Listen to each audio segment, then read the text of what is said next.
ਵਾਹਿਗੁਰੂ ਜੀ ਕਾ ਖਾਲਸਾ, ਵਾਹਿਗੁਰੂ ਜੀ ਕੀ ਫਤਿਹ ਜੀ। ਸਵਾਗਤ ਹੈ ਜੀ ਤੁਹਾਡਾ ਸਾਰਿਆਂ ਦਾ ਆਨਲਾਈਨ ਗੁਰਮਤਿ ਕਲਾਸ ਵਿੱਚ। ਅੱਜ ਅਸੀਂ ਗੂਜਰੀ ਕੀ ਵਾਰ ਦੀ ਵਿਚਾਰ ਆਰੰਭ ਕਰਾਂਗੇ। ਇਹ ਗੂਜਰੀ ਕੀ ਵਾਰ ਸਾਹਿਬ ਸ੍ਰੀ ਗੁਰੂ ਅਮਰਦਾਸ ਜੀ ਦੀ ਉਚਾਰਨ ਕੀਤੀ ਹੋਈ ਹੈ ਔਰ ਆਦਿ ਸ੍ਰੀ ਗੁਰੂ ਗ੍ਰੰਥ ਸਾਹਿਬ ਜੀ ਦੇ ਪਾਵਨ ਅੰਗ 508 ਤੇ ਅੰਕਿਤ ਹੈ। गूजरी की वार महला तीजा। सिकंदर बिराहिम की वार की धुनी गाउणी। सिकंदर ते बिराहिम दोवें इक्को शरीके विचों सन और अमीर सन दोवें। इब्राहिम विचारी सी ते सिकंदर भला मानस सी। एक वारी इब्राहिम ने एक ब्राह्मण दी सुंदर सज विआही इस्त्री ते बुरी नजर दे नाल वेखना शुरू कीता। ਤਾਂ ਬ੍ਰਾਹਮਣ ਨੇ ਸਿਕੰਦਰ ਦੀ ਸ਼ਰਨ ਲਈ, ਜਿਸ ਤੇ ਸਿਕੰਦਰ ਨੇ ਇਬਰਾਹਿਮ ਤੇ ਹੱਲਾ ਬੋਲ ਦਿੱਤਾ ਔਰ ਉਸ ਨੂੰ ਜੰਗ ਵਿੱਚ ਹਾਰ ਦੇ ਕੇ ਫੜ ਲਿਆ, ਹਰਾ ਕੇ। ਅੰਤ ਨੂੰ ਆਪਣੇ ਕੀਤੇ ਹੋਏ ਤੇ ਉਹਨੇ ਪਛਤਾਵਾ ਕੀਤਾ, ਮੁਆਫੀ ਮੰਗੀ, ਤਾਂ ਉਸ ਨੂੰ ਛੱਡ ਦਿੱਤਾ ਗਿਆ। ਇਸ ਸਾਕੇ ਨੂੰ ਢਾਡੀਆਂ ਨੇ ਵਾਰ ਵਿੱਚ ਗਾਵਿਆ, ਜਿਸ ਦੀ ਸੁਰ ਉੱਤੇ ਇਹ ਗੂਜਰੀ ਦੀ ਵਾਰ ਗਾਉਣ ਲਈ ਹਿਦਾਇਤ ਕੀਤੀ ਹੈ। ਇਸ ਧੁਨੀ ਵਾਲੀ ਵਾਰ ਦੀ ਚਾਲ ਦਾ ਨਮੂਨਾ ਇਹ ਹੈ: ਪਾਪੀ ਖਾਨ ਬਿਰਾਹਿਮ ਪਰ ਚੜਿਆ ਸਿਕੰਦਰ, ਭੇਡ ਦੋਹਾਂ ਦਾ ਮੱਚਿਆ ਵੱਡ ਰਣ ਦੇ ਅੰਦਰ। ਤੇ ਜਦੋਂ ਇਸ ਦੇ ਨਾਲ ਮੇਲ ਕੇ ਗੂਜਰੀ ਕੀ ਵਾਰ ਦੀ ਤੁਕ ਵੇਖੋਗੇ, ਆਪਣਾ ਆਪ ਉਪਾਇਓਨ ਤਦਹੂ ਹੋਰ ਨਾ ਕੋਈ। ਤਾਂ ਇਸ ਧੁਨ ਦੇ ਉੱਤੇ ਗੁਰੂ ਪਾਤਸ਼ਾਹ ਜੀ ਨੇ ਇਸ ਵਾਰ ਨੂੰ ਗਾਉਣ ਦੀ ਹਿਦਾਇਤ ਕੀਤੀ ਹੈ। ਇੱਕ ਓੰਕਾਰ ਸਤਿਗੁਰ ਪ੍ਰਸਾਦ। ਇੱਕ ਓੰਕਾਰ ਤੋਂ ਭਾਵ ਇੱਕ ਸਰਬ ਵਿਆਪਕ ਪਰਮ ਸੱਤਿਆ, ਜਿਸ ਕਰਕੇ ਸੰਸਾਰ ਦੀ ਉਤਪਤੀ, ਲੈਤਾ, ਪਾਲਨ ਔਰ ਸੰਚਾਲਨ ਹੁੰਦਾ ਹੈ। ਸਤ ਦਾ ਮਤਲਬ ਉਹ ਸदैव ਹੈ, ਸਦਾ ਹੈ, ਅਵਿਨਾਸ਼ੀ ਹੈ, ਉਹਦਾ ਕਦੇ ਵਿਨਾਸ਼ ਨਹੀਂ ਹੋਣਾ। ਤੇ ਐਸੀ ਜੋ ਪਰਮ ਸ਼ਕਤੀ, ਪਰਮ ਸੱਤਿਆ ਹੈ, ਜਿਹਦਾ ਸਾਰਾ ਸੰਸਾਰ ਜਿਸਦਾ ਪ੍ਰਤੱਖ ਰੂਪ ਹੈ, ਉਹਦੇ ਨਾਲ ਸਾਡੀ ਜਾਣ ਪਛਾਣ ਕਿਵੇਂ ਬਣਦੀ ਹੈ, ਸਾਂਝ ਕਿਵੇਂ ਬਣਦੀ ਹੈ, ਅਸੀਂ ਉਹਨੂੰ ਕਿਵੇਂ ਜਾਣਦੇ ਹਾਂ, ਉਹਦੇ ਹੁਕਮ ਨੂੰ ਜਾਂ ਸਾਰੇ ਸਿਸਟਮ ਨੂੰ। ਗੁਰਪ੍ਰਸਾਦ, ਗੁਰਪ੍ਰਸਾਦ ਦਾ ਮਤਲਬ ਗੁਰੂ ਦੀ ਕਿਰਪਾ ਸਦਕਾ, ਗੁਰੂ ਦੀ ਰਹਿਮਤ ਦੇ ਨਾਲ। ਤੇ ਗੁਰੂ ਦੀ ਰਹਿਮਤ ਦਾ ਭਾਵ ਹੈ ਗੁਰੂ ਦੇ ਗਿਆਨ ਮੁਤਾਬਕ ਜ਼ਿੰਦਗੀ ਜੀ ਕੇ ਅਸੀਂ ਉਸ ਪ੍ਰਭੂ ਨੂੰ ਜਾਣ ਸਕਦੇ ਹਾਂ, ਉਸ ਦੇ ਨਾਲ ਅਸੀਂ ਅਭੇਦ ਹੋ ਸਕਦੇ ਹਾਂ, ਉਹਦੇ ਗੁਣਾਂ ਨੂੰ ਅਸੀਂ ਯੂਜ਼ ਕਰ ਸਕਦੇ ਹਾਂ। ਤੇ ਗੁਣਾਂ ਦੇ ਬੇਸ ਤੇ, ਗੁਰੂ ਦੇ ਪਾਸੋਂ ਗੁਣਾਂ ਦੀ ਦਾਤ ਲੈ ਕੇ ਅਸੀਂ ਉਸ ਪ੍ਰਭੂ ਦੇ ਨਾਲ ਆਪਣਾ ਮਿਲਾਪ ਜਿਹੜਾ ਹੈ ਉਹ ਹਾਸਲ ਕਰ ਸਕਦੇ ਹਾਂ। ਸ਼ਲੋਕ ਮਹਿਲਾ ਤੀਜਾ। ਇਹ ਜਗਤ ਮਮਤਾ ਮੁਆ, ਜੀਵਨ ਕੀ ਬਿਦ ਨਾ ਹੈ। ਇਹਨੂੰ ਇਹੋ ਨਹੀਂ ਪੜਨਾ, ਇਹ ਜਗਤ ਮਮਤਾ ਮੁਆ, ਜੀਵਨ ਕੀ ਬਿਦਨਾ ਹੈ। ਮਮਤਾ ਦਾ ਮਤਲਬ ਮੇਰਾ, ਕਿ ਇਹ ਚੀਜ਼ ਮੇਰੀ ਹੈ, ਆਪਣਤਵ ਦਾ ਖਿਆਲ। ਮੁਆ ਦਾ ਮਤਲਬ ਆਤਮਕ ਮੌਤੇ, ਮਰ ਗਿਆ। ਜੀਵਨ ਕੀ ਬਿਦ, ਜੀਵਨ ਦਾ ਤਰੀਕਾ। ਤਾਂ ਇਹ ਜਗਤ ਮੈਂ ਮੇਰੀ ਦੇ ਚੱਕਰ ਵਿੱਚ ਆਤਮਕ ਮੌਤੇ ਮਰਿਆ ਹੋਇਆ ਹੈ। ਇਹਨੂੰ ਜੀਵਨ ਦੀ ਜਿਹੜੀ ਹੈ ਸਹੀ ਜਾਚ ਨਹੀਂ ਹੈ, ਜੀਵਨ ਦਾ ਢੰਗ ਇਸ ਦਾ ਗਲਤ ਹੈ। ਹੁਣ ਹਕੀਕਤ ਹੈ ਕਿ ਆ ਜੋ ਮੈਂ ਮੇਰੀ ਹੈ, ਈਗੋ ਹੈ, ਮਮਤਾ ਹੈ, ਸਵਾਰਥ ਹੈ, ਜੋ ਸਵਾਰਥ ਦੇ ਅੰਦਰ ਫਸੇ ਹੋਏ ਨੇ, ਉਹ ਲੋਕ ਦੂਜਿਆਂ ਦਾ ਨੁਕਸਾਨ ਕਰਦੇ ਨੇ। ਆਪਾਂ ਇਹ ਬਹੁਤ ਵਾਰ ਵਿਚਾਰ ਕੀਤੀ ਹੈ ਪਹਿਲਾਂ, ਕਿ ਸਵਾਰਥੀ ਮਨੁੱਖ ਕਿਸੇ ਦੇ ਨੁਕਸਾਨ ਦੇ ਵਿੱਚੋਂ ਆਪਣਾ ਲਾਹਾ ਭਾਲਦਾ ਹੈ। ਸਵਾਰਥੀ ਮਨੁੱਖ ਕਿਸੇ ਦੀ ਮੌਤ ਵਿੱਚੋਂ ਆਪਣੀ ਜ਼ਿੰਦਗੀ ਲੱਭਦਾ ਹੈ, ਕਿਸੇ ਦੇ ਰੋਣੇ ਕੀਰਨਿਆਂ ਵਿੱਚੋਂ ਆਪਣੇ ਲਈ ਹਾਸੇ ਭਾਲਦਾ ਹੈ, ਔਰ ਕਿਸੇ ਦੇ ਉਜਾੜੇ ਦੇ ਵਿੱਚੋਂ ਆਪਣੀ ਆਬਾਦੀ ਭਾਲਦਾ ਹੈ। ਜਿਸ ਸੰਸਾਰ ਦੇ ਵਿੱਚ ਮਨੁੱਖਾਂ ਦੀ ਬਿਰਤੀ ਐਸੀ ਹੋਵੇ, ਉਹ ਦੁਨੀਆ ਵਿੱਚ ਸੁਖ ਸ਼ਾਂਤੀ ਹੋ ਨਹੀਂ ਸਕਦੀ। ਇਸ ਲਈ ਗੁਰੂ ਪਾਤਸ਼ਾਹ ਜੀ ਕਹਿੰਦੇ ਨੇ, ਮਨੁੱਖ ਨੂੰ ਜੀਵਨ ਦਾ ਸਹੀ ਢੰਗ ਨਹੀਂ ਹੈ, ਇਸ ਕਰਕੇ ਉਹ ਮੈਂ ਮੇਰੀ, ਸਵਾਰਥ ਆਦਿਕ ਦੇ ਵਿੱਚ ਡੁੱਬ ਕੇ ਆਤਮਕ ਮੌਤ ਸਹੇੜੀ ਰੱਖਦਾ ਹੈ। ਲੇਕਿਨ ਸਾਰਾ ਜਗਤ ਐਸਾ ਨਹੀਂ ਹੈ। ਇਸ ਦੁਨੀਆ ਦੇ ਵਿੱਚ ਕੁਝ ਲੋਕ ਐਸੇ ਵੀ ਨੇ ਜੋ ਇਸ ਮੋਹ ਤੋਂ, ਮਮਤਾ ਤੋਂ, ਵਿਕਾਰਾਂ ਤੋਂ ਬਚੇ ਨੇ, ਉਹਨਾਂ ਨੇ ਜੀਵਨ ਦੀ ਉੱਚੀ ਪਦਵੀ ਹਾਸਲ ਕੀਤੀ ਹੈ। ਉਹ ਕੌਣ ਨੇ? ਗੁਰ ਕੈ ਭਾਣੈ ਜੋ ਚੱਲੈ, ਤਾਂ ਜੀਵਨ ਪਦਵੀ ਪਾਹੇ। ਜਿਹੜੇ ਮਨੁੱਖ ਸਤਿਗੁਰ ਦੇ ਦੱਸੇ ਰਾਹ ਤੇ ਤੁਰਦੇ ਨੇ, ਉਹ ਜੀਵਨ ਦੀ ਜੁਗਤ ਸਿੱਖ ਲੈਂਦੇ ਨੇ ਔਰ ਉਹ ਜੀਵਨ ਦੀ ਉੱਚੀ ਪਦਵੀ ਪਾ ਲੈਂਦੇ ਨੇ। ਉਹਨਾਂ ਦੇ ਅੰਦਰ ਇਨਸਾਨੀਅਤ ਪੈਦਾ ਹੋ ਜਾਂਦੀ ਹੈ। ਉਹ ਆਤਮਿਕ ਜ਼ਿੰਦਗੀ ਜੀਂਦੇ ਨੇ। ਉਹਨਾਂ ਦੇ ਜੀਵਨ ਵਿੱਚ ਖੁਸ਼ੀਆਂ, ਖੇੜੇ, ਆਨੰਦ, ਪ੍ਰਸੰਨਤਾ, ਵਿਗਾਸਤਾ ਆਦਿਕ ਹੁੰਦੀ ਹੈ। ਕੌਣ? ਜੋ ਗੁਰੂ ਦੇ ਭਾਣੇ ਵਿੱਚ ਤੁਰਦੇ ਨੇ, ਆਗਿਆ ਵਿੱਚ ਤੁਰਦੇ ਨੇ। ਤਾਂ ਇਸ ਦਾ ਮਤਲਬ ਇਹ ਹੋਇਆ ਕਿ ਜੇ ਕੋਈ ਆਤਮਿਕ ਮੌਤ ਤੇ ਮਰ ਰਿਹਾ ਹੈ, ਜੇ ਉਹ ਬਚਣਾ ਚਾਹੁੰਦਾ ਹੈ, ਆਤਮਿਕ ਜ਼ਿੰਦਗੀ ਜੀਣਾ ਚਾਹੁੰਦਾ ਹੈ, ਤਾਂ ਉਸਨੂੰ ਆਪਣੇ ਮਨ ਦੀ ਮੱਤ ਦਾ ਰਾਸਤਾ ਛੱਡ ਕੇ ਗੁਰੂ ਦੀ ਮੱਤ ਦਾ ਰਾਸਤਾ ਅਪਣਾਉਣਾ ਚਾਹੀਦਾ ਹੈ। ਜੋ ਗੁਰੂ ਜੀ ਸਾਨੂੰ ਵੇ ਆਫ ਲਾਈਫ ਦੱਸ ਰਹੇ ਨੇ, ਇਸ ਵੇ ਆਫ ਲਾਈਫ ਨੂੰ ਅਪਣਾ ਕੇ ਅਸੀਂ ਜੀਵਨ ਦਾ ਮਹਾਨ ਵੱਡਾ ਮਰਾਤਬਾ ਪਾ ਸਕਦੇ ਹਾਂ, ਉੱਚੀ ਪਦਵੀ ਪਾ ਸਕਦੇ ਹਾਂ। ਸਾਡੇ ਅੰਦਰ ਵੀ ਇਨਸਾਨੀਅਤ, ਆਨੰਦ, ਖੇੜਾ, ਪ੍ਰਸੰਨਤਾ ਪੈਦਾ ਹੋ ਸਕਦੀ ਹੈ। ਓਏ ਸਦਾ ਸਦਾ ਜਨ ਜੀਵ ਤੇ, ਜੋ ਹਰ ਚਰਣੀ ਚਿਤ ਲਾਹੇ। ਇੱਥੇ ਬਿੰਦੀ ਲਗਾ ਕੇ ਪੜਾਂਗੇ ਲਾਹੇ। ਲਾਹੇ ਦਾ ਮਤਲਬ ਲਾਉਂਦੇ ਨੇ। ਜੋ ਮਨੁੱਖ ਪ੍ਰਭੂ ਦੇ ਚਰਨਾਂ ਵਿੱਚ ਚਿੱਤ ਜੋੜਦੇ ਨੇ, ਉਹ ਸਮਝੋ ਅਸਲੀ ਜੀਵਨ ਜਿਉਂਦੇ ਨੇ। ਸਦਾ ਸਦਾ, ਉਹ ਸਦਾ ਸਦਾ ਜਨ ਜੀਵ ਤੇ, ਉਹ ਸਦਾ ਜਿਉਂਦੇ ਨੇ, ਯਾਨੀ ਅਸਲੀ ਜ਼ਿੰਦਗੀ ਉਹ ਜੀ ਰਹੇ ਨੇ। ਕੌਣ? ਜਿਨ੍ਹਾਂ ਨੇ ਹਰੀ ਚਰਨਾਂ ਦੇ ਨਾਲ ਆਪਣਾ ਚਿੱਤ ਜੋੜਿਆ ਹੈ, ਭਾਵ ਜਿਨ੍ਹਾਂ ਨੇ ਰੱਬੀ ਗੁਣਾਂ ਦੇ ਨਾਲ ਆਪਣਾ ਮਨ ਜੋੜਿਆ, ਜੋ ਰੱਬੀ ਰਜ਼ਾ ਭਾਣੇ ਮੁਤਾਬਕ ਜ਼ਿੰਦਗੀ ਜੀ ਰਹੇ ਹਨ, ਜਿਨ੍ਹਾਂ ਨੇ ਰੱਬੀ ਗੁਣਾਂ ਨੂੰ ਆਪਣੇ ਮਨ ਵਿੱਚ ਵਸਾਇਆ ਹੈ, ਇੰਪਲੀਮੈਂਟ ਕੀਤਾ ਹੈ ਗੁਣਾਂ ਨੂੰ, ਅਸਲੀ ਜ਼ਿੰਦਗੀ ਉਹ ਜੀ ਰਹੇ ਨੇ ਔਰ ਉਹ ਹਮੇਸ਼ਾ ਹੀ ਆਤਮਿਕ ਜ਼ਿੰਦਗੀ ਜੀਂਦੇ ਨੇ। ਪਿਛਲੇ ਸਮਿਆਂ ਵਿੱਚ ਵੀ ਐਸੇ ਲੋਕ ਆਤਮਿਕ ਜੀਵਨ ਜੀਂਦੇ ਰਹੇ ਹਨ। ਅੱਜ ਵੀ ਐਸੇ ਲੋਕ ਆਤਮਿਕ ਜ਼ਿੰਦਗੀ ਜੀ ਰਹੇ ਨੇ। ਆਉਣ ਵਾਲੇ ਸਮੇਂ ਵਿੱਚ ਵੀ ਐਸੇ ਲੋਕ ਆਤਮਿਕ ਜ਼ਿੰਦਗੀ ਜੀਂਦੇ ਰਹਿਣਗੇ। ਨਾਨਕ ਨਦਰੀ ਮਨ ਵਸੈ, ਗੁਰਮੁਖ ਸਹਿਜ ਸਮਾਹੇ। ਗੁਰਮੁਖ ਦਾ ਮਤਲਬ ਹੈ ਗੁਰੂ ਦੇ ਦੱਸੇ ਰਾਹ ਤੇ ਤੁਰਨ ਦੇ ਨਾਲ। ਸਹਿਜ ਦਾ ਮਤਲਬ ਆਤਮਿਕ ਅਡੋਲਤਾ। ਸਮਾਹੇ ਦਾ ਮਤਲਬ ਸਮਾ ਜਾਂਦੇ ਨੇ। ਤੇ ਨਦਰੀ ਦਾ ਮਤਲਬ ਮਿਹਰ ਕਰਨ ਵਾਲਾ ਜੋ ਪ੍ਰਭੂ ਹੈ। ਨਾਨਕ ਨਦਰੀ ਮਨ ਵਸੈ। ਨਦਰੀ ਮਨ ਵਸੈ ਦਾ ਮਤਲਬ ਮਿਹਰ ਕਰਨ ਵਾਲਾ ਪ੍ਰਭੂ ਮਨ ਵਿੱਚ ਵਸ ਜਾਂਦਾ ਹੈ। ਕੌਣ? ਕਿਵੇਂ? ਗੁਰਮੁਖ ਸਹਿਜ ਸਮਾਹੇ।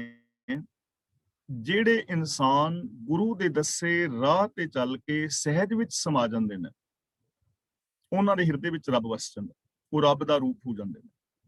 ਤਾਂ ਗੁਰੂ ਦੇ ਦੱਸੇ ਰਾਹ ਤੇ ਤੁਰ ਕੇ ਸਹਿਜ ਵਿੱਚ ਸਮਾਣਾ ਕੀ ਹੈ? ਯਾਨੀ ਮਨ, ਬਚਨ ਔਰ ਕਰਮ ਦੀ ਇਕਸਾਰਤਾ।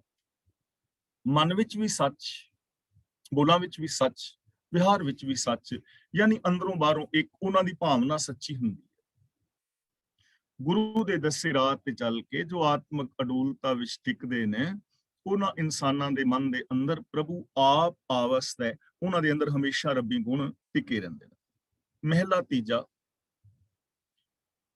ਅੰਦਰ ਸਹਿਸਾ ਦੁੱਖ ਹੈ, ਆਪੇ ਸਿਰ ਧੰਧੇ ਮਾਰ।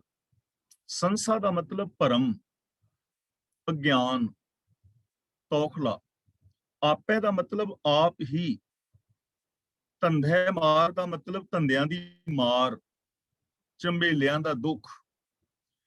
ਹੁਣ ਜੋ ਇਨਸਾਨ ਮਨਮੁਖ ਨੇ, ਆਪ ਸੁਧਰੇ ਨੇ, ਰੱਬੀ ਰਜਾ ਵਿੱਚ ਨਹੀਂ ਚੱਲ ਰਹੇ, ਗੁਰਬਾਣੀ ਅਨੁਸਾਰ ਜ਼ਿੰਦਗੀ ਨਹੀਂ ਹੈ, ਗਿਆਨ ਦੀ ਸਹੀ ਵਰਤੋਂ ਨਹੀਂ ਕਰ ਰਹੇ, ਰੱਬੀ ਰਜਾ ਭਾਣੇ ਵਿੱਚ ਨਹੀਂ ਤੁਰਦੇ, ਤਾਂ ਗੁਰੂ ਜੀ ਕਹਿੰਦੇ ਨੇ ਉਹਨਾਂ ਦੇ ਮਨ ਦੇ ਅੰਦਰ ਤੌਖਲਾ ਔਰ ਕਲੇਸ਼ ਟਿਕਿਆ ਰਹਿੰਦਾ ਹੈ। ਉਹਨਾਂ ਦੇ ਅੰਦਰ ਭਰਮ ਹੈ, ਅਗਿਆਨਤਾ ਹੈ, ਸੰਸਾ ਹੈ, ਤੌਖਲਾ ਹੈ, ਦੁੱਖ ਹੈ, ਕਲੇਸ਼ ਹੈ। ਤੇ ਹੁਣ ਦੇਖੋ, ਇਹ ਜਿਹੜਾ ਦੁੱਖ ਔਰ ਕਲੇਸ਼ ਹੈ ਉਹ ਕਿਵੇਂ ਆ ਗਿਆ? ਆਪੇ ਸਿਰ ਧੰਧੇ ਮਾਰ। ਆਪੇ ਦਾ ਮਤਲਬ ਆਪ ਹੀ। ਸਿਰ ਦਾ ਮਤਲਬ ਸਿਰ ਤੇ, ਆਪਣੇ ਸਿਰ ਤੇ। ਧੰਦੇ ਮਾਰ ਦਾ ਮਤਲਬ ਧੰਦਿਆਂ ਦਾ, ਝਮੇਲਿਆਂ ਦੀ ਮਾਰ, ਖਪਾਣਾ। ਇਹ ਜੋ ਧੰਦਿਆਂ ਦੀ ਮਾਰ ਇਹਨਾਂ ਦੁੱਖਾਂ ਦੀ, ਉਹ ਆਪ ਹੀ ਆਪਣੇ ਸਿਰ ਦੇ ਉੱਤੇ ਮਾਰਦਾ। ਇਹ ਜਿਹੜੇ ਝਮੇਲੇ ਨੇ, ਆਪ ਹੀ ਆਪਣੇ ਸਿਰ ਦੇ ਉੱਤੇ ਪੰਡ ਚੁੱਕੀ ਫਿਰਦੇ ਨੇ। ਦੁੱਖ, ਕਲੇਸ਼, ਸੰਸੇ, ਇਹ ਉਹਨਾਂ ਨੇ ਆਪ ਹੀ ਇਹਨਾਂ ਦੀ ਮਾਰ ਖਾ ਰਹੇ ਨੇ, ਆਪ ਹੀ ਆਪਣੇ ਆਪ ਨੂੰ ਮਾਰ ਰਹੇ ਨੇ। ਕਿਉਂ? ਕਿ ਅਸੀਂ ਆਪ ਹੀ ਇਹਨਾਂ ਵਿਕਾਰਾਂ ਵਿੱਚ ਫਸੇ ਆ ਨਾ। ਝੂਠ ਬੋਲਦੇ ਹਾਂ ਤਾਂ ਅਸੀਂ ਬੋਲ ਰਹੇ ਹਾਂ, ਈਰਖਾ ਕਰ ਰਹੇ ਹਾਂ ਇੱਕ ਦੂਜੇ ਨਾਲ ਤਾਂ ਅਸੀਂ ਕਰ ਰਹੇ ਹਾਂ, ਵਿਕਾਰ ਕਮਾ ਰਹੇ ਹਾਂ ਤੇ ਅਸੀਂ ਕਮਾ ਰਹੇ ਹਾਂ। ਇਹਦਾ ਮਤਲਬ ਅਸੀਂ ਆਪਣੇ ਸਿਰ ਦੇ ਉੱਤੇ ਆਪ ਹੀ ਇਹਨਾਂ ਦੁੱਖਾਂ ਦੀ, ਸੰਸਿਆਂ ਦੀ ਮਾਰ ਖਾਂਦੇ ਰਹਿੰਦੇ ਹਾਂ। ਦੂਜੇ ਭਾਏ ਸੁੱਤੇ ਤਬਹਿ ਨਾ ਜਾਗਹਿ ਮਾਇਆ ਮੋਹ ਪਿਆਰ। ਦੂਜੇ ਭਾਏ ਦਾ ਮਤਲਬ ਜਿਨ੍ਹਾਂ ਦੇ ਅੰਦਰ ਦੂਜਾ ਪਿਆਰ ਹੈ, ਰੱਬ ਨੂੰ ਛੱਡ ਕੇ, ਸੱਚ ਨੂੰ ਛੱਡ ਕੇ, ਜਿਨ੍ਹਾਂ ਦੇ ਅੰਦਰ ਵਿਸ਼ੇ ਵਿਕਾਰਾਂ ਦਾ, ਕਰਮ ਕਾਂਡਾਂ ਦਾ ਪਿਆਰ, ਜਿਨ੍ਹਾਂ ਦੇ ਨਾਲ, ਜਿਨ੍ਹਾਂ ਦਾ ਮਾਇਆ ਮੋਹ ਨਾਲ ਪਿਆਰ ਹੈ, ਜਿਨ੍ਹਾਂ ਦਾ ਮਾਇਆ ਨਾਲ ਮੋਹ ਪਿਆਰ ਹੈ, ਮਾਇਆ ਮੋਹ ਪਿਆਰ, ਮਾਇਆ ਦਾ ਮੋਹ ਪਿਆਰ ਜਿਨ੍ਹਾਂ ਦੇ ਅੰਦਰ ਟਿਕਿਆ ਹੈ। ਹੁਣ ਮਾਇਆ ਕੀ ਹੈ ਤੇ ਚੀਜ਼ ਅਸੀਂ ਸਾਰੇ ਕਲਾਸ ਵਾਲੇ ਸਮਝ ਚੁੱਕੇ ਹਾਂ ਚੰਗੀ ਤਰ੍ਹਾਂ, ਕਿ ਮਾਇਆ ਦਾ ਮਤਲਬ ਪੈਸਾ ਨਹੀਂ, ਮਾਇਆ ਦਾ ਮਤਲਬ ਔਰਤ ਨਹੀਂ। ਮਾਇਆ ਇੱਕ ਸੋਚ ਹੈ, ਜੋ ਸੋਚ ਸਾਨੂੰ ਇੱਕ ਦੂਜੇ ਨਾਲ ਰੱਬ ਵਰਗਾ ਬਿਹੇਵੀਅਰ ਨਹੀਂ ਕਰਨ ਦਿੰਦੀ, ਜੋ ਸੋਚ ਸਾਨੂੰ ਅੰਦਰੋਂ ਬਾਹਰੋਂ ਇੱਕ ਨਹੀਂ ਹੋਣ ਦਿੰਦੀ, ਜੋ ਸੋਚ ਸਾਨੂੰ ਸੈਲਫਿਸ਼ ਬਣਾਉਂਦੀ ਹੈ, ਉਸ ਸੋਚ ਦਾ ਨਾਮ ਮਾਇਆ ਹੈ। ਤੇ ਜਿਨ੍ਹਾਂ ਦਾ ਇਸ ਸੋਚ ਦੇ ਨਾਲ ਮੋਹ ਪਿਆਰ ਬਣਿਆ ਹੋਇਆ ਹੈ, ਇਹੀ ਦੂਜਾ ਭਾਵ ਹੈ। ਉਹ ਸੁੱਤੇ ਨੇ ਇਸ ਭਾਵ ਦੇ ਅੰਦਰ, ਕਦੇ ਨਾ ਜਾਗੇ, ਉਹ ਕਦੇ ਵੀ ਨਹੀਂ ਜਾਗਦੇ। ਗਫਲਤ ਦੀ ਨੀਂਦ ਵਿੱਚ ਸੁੱਤੇ ਨੇ, ਉਹ ਕਦੇ ਵੀ ਨਹੀਂ ਜਾਗਦੇ, ਉਹ ਕਦੇ ਵੀ ਸੱਚ ਦੇ ਨਾਲ ਪਿਆਰ ਨਹੀਂ ਪਾਉਂਦੇ, ਕਦੇ ਉਹਨਾਂ ਦੇ ਅੰਦਰ ਇਨਸਾਨੀਅਤ ਪੈਦਾ ਨਹੀਂ ਹੁੰਦੀ, ਕਦੇ ਉਹਨਾਂ ਦੇ ਅੰਦਰ ਦਇਆ ਪੈਦਾ ਨਹੀਂ ਹੁੰਦੀ। ਉਹ ਇਸ ਮੋਹ ਪਿਆਰ ਦੇ ਵਿੱਚ ਹੀ ਆਪਣੀ ਜ਼ਿੰਦਗੀ ਬਿਤਾਈ ਜਾਂਦੇ ਨੇ, ਇਹਦੇ ਵਿੱਚ ਹੀ ਉਹ ਗਲਤਾਨ ਰਹੀ ਜਾਂਦੇ ਨੇ। ਨਾਮ ਨਾ ਚੇਤੈ ਸ਼ਬਦ ਨਾ ਵਿਚਾਰ ਹੈ, ਇਹ ਮਨਮੁਖ ਕਾ ਆਚਾਰ। ਮਨਮੁਖ ਦਾ ਮਤਲਬ ਮਨ ਆਪ ਖੁਦਰਾ ਮਨੁੱਖ, ਜੋ ਗੁਰਮਤ ਆਸ਼ੇ ਅਨੁਸਾਰ ਜ਼ਿੰਦਗੀ ਨਹੀਂ ਜੀਂਦਾ, ਆਪ ਖੁਦਰਾ। ਆਚਾਰ ਦਾ ਮਤਲਬ ਹੈ ਰਹਿਣੀ, ਵਰਤੋਂ, ਵੇ ਆਫ ਲਾਈਫ, ਜੀਵਨ ਦਾ ਢੰਗ। ਮਨਮੁਖ ਦਾ ਆਚਾਰ, ਜੋ ਮਨਮੁਖ ਦੀ ਰਹਿਤ ਬਹਿਤ, ਮਨਮੁਖ ਦੀ ਜੋ ਰਹਿਣੀ ਹੈ, ਮਨਮੁਖ ਦਾ ਜੋ ਜੀਵਨ ਢੰਗ ਹੈ, ਉਹ ਕੀ ਹੈ? ਨਾਮ ਨਾ ਚੇਤੈ ਸ਼ਬਦ ਨਾ ਵਿਚਾਰੈ। ਚੇਤੇ ਦਾ ਮਤਲਬ, ਚੇਤ ਦੇ ਨਾਮ ਦਾ ਮਤਲਬ ਰੱਬੀ ਹੁਕਮ ਨੂੰ ਉਹ ਯਾਦ ਨਹੀਂ ਰੱਖਦੇ, ਉਹਨਾਂ ਦੇ ਚੇਤੇ ਵਿੱਚ ਵੀ ਨਹੀਂ ਰੱਬ ਦਾ ਹੁਕਮ ਕਿ ਮੈਂ ਰੱਬੀ ਹੁਕਮ ਵਿੱਚ ਤੁਰਨਾ। ਸ਼ਬਦ ਨਾ ਵਿਚਾਰੈ, ਤੇ ਨਾ ਹੀ ਉਹ ਗੁਰੂ ਸ਼ਬਦ ਦੀ ਵਿਚਾਰ ਕਰਦੇ ਨੇ, ਗੁਰੂ ਗਿਆਨ ਦੀ ਵਿਚਾਰ ਨਹੀਂ ਕਰਦੇ। ਗੁਰੂ ਗਿਆਨ ਵਿਚਾਰ, ਗੁਰੂ ਦੀ ਵਿਚਾਰ ਮੁਤਾਬਕ ਉਹ ਜ਼ਿੰਦਗੀ ਨਹੀਂ ਜੀਂਦੇ, ਔਰ ਕਦੇ ਵੀ ਉਹ ਰੱਬੀ ਗੁਣਾਂ ਦਾ ਧਿਆਨ ਨਹੀਂ ਕਰਦੇ, ਪ੍ਰਭੂ ਦੀ ਸਿਫਤ ਸਲਾਹ ਨਹੀਂ ਕਰਦੇ। ਇਹ ਮਨਮੁਖ ਦੀ ਰਹਿਤ ਬਹਿਤ ਹੈ, ਰਹਿਣੀ ਬਹਿਣੀ ਹੈ, ਉਹਦੇ ਜੀਵਨ ਦਾ ਢੰਗ ਹੈ। ਨਾ ਉਹਨੇ ਗੁਣਾਂ ਦੇ ਧਾਰਨੀ ਹੋਣਾ ਹੈ, ਨਾ ਉਹਨੇ ਗੁਣਾਂ ਦੀ ਗੱਲ ਕਰਨੀ ਹੈ, ਨਾ ਉਹਨੇ ਗੁਰਬਾਣੀ ਨੂੰ ਵਿਚਾਰਨਾ ਹੈ, ਨਾ ਉਹ ਰੱਬੀ ਰਜ਼ਾ ਦੇ ਵਿੱਚ ਤੁਰਦਾ ਹੈ। ਇਹ ਆਪ ਖੁਦਰੇ ਮਨੁੱਖ ਦੇ ਜੀਵਨ ਦੀਆਂ ਨਿਸ਼ਾਨੀਆਂ। ਹਰ ਨਾਮ ਨਾ ਪਾਇਆ, ਜਨਮ ਬਿਰਥਾ ਗਵਾਇਆ, ਨਾਨਕ ਡੰਮ ਮਾਰ ਕਰੇ ਖੁਆਰ। ਹਰ ਨਾਮ ਨਾ ਪਾਇਆ, ਜਿਨ੍ਹਾਂ ਨੇ ਪ੍ਰਭੂ ਦੇ ਨਾਮ ਦਾ ਪ੍ਰਾਪਤੀ ਨਹੀਂ ਕੀਤੀ, ਜਾਣਕਾਰੀ ਹਾਸਲ ਨਹੀਂ ਕੀਤੀ, ਯਾਨੀ ਜੋ ਰੱਬੀ ਹੁਕਮ ਮੁਤਾਬਕ ਜਿਨ੍ਹਾਂ ਨੇ ਜੀਵਨ ਨਹੀਂ ਗੁਜ਼ਾਰਿਆ। ਹਰ ਨਾਮ ਨਾ ਪਾਇਆ, ਰੱਬ ਦਾ ਹੁਕਮ ਪਾਇਆ ਦਾ ਮਤਲਬ ਰੱਬ ਦੇ ਹੁਕਮ ਵਿੱਚ ਨਹੀਂ ਤੁਰੇ। ਜਿਨ੍ਹਾਂ ਨੇ ਪ੍ਰਭੂ ਦੇ ਹੁਕਮ ਅਨੁਸਾਰ ਜੀਵਨ ਨਹੀਂ ਜੀਵਿਆ, ਜਨਮ ਬਿਰਥਾ ਗਵਾਇਆ, ਉਹਨਾਂ ਨੇ ਆਪਣਾ ਜੀਵਨ ਬੇਕਾਰ ਗਵਾ ਲਿਆ, ਵਿਅਰਥ ਗਵਾ ਲਿਆ। ਵਿਅਰਥ ਕਿਵੇਂ ਗਵਾ ਲਿਆ? ਕਿਉਂਕਿ ਜੀਵਨ ਦੇ ਅੰਦਰ ਉਹ ਬਹੁਤ ਕੁਝ ਪ੍ਰਾਪਤ ਕਰ ਸਕਦੇ ਸੀ, ਬਹੁਤ ਕੁਝ ਬਣ ਸਕਦੇ ਸੀ, ਆਪਣਾ ਵੀ ਸਮਾਜ ਦਾ ਵੀ ਭਲਾ ਕਰ ਸਕਦੇ ਸੀ। ਇਹ ਹਰ ਬੰਦੇ ਦੇ ਅੰਦਰ ਇਹ ਪੋਸੀਬਿਲਿਟੀ ਹੈ।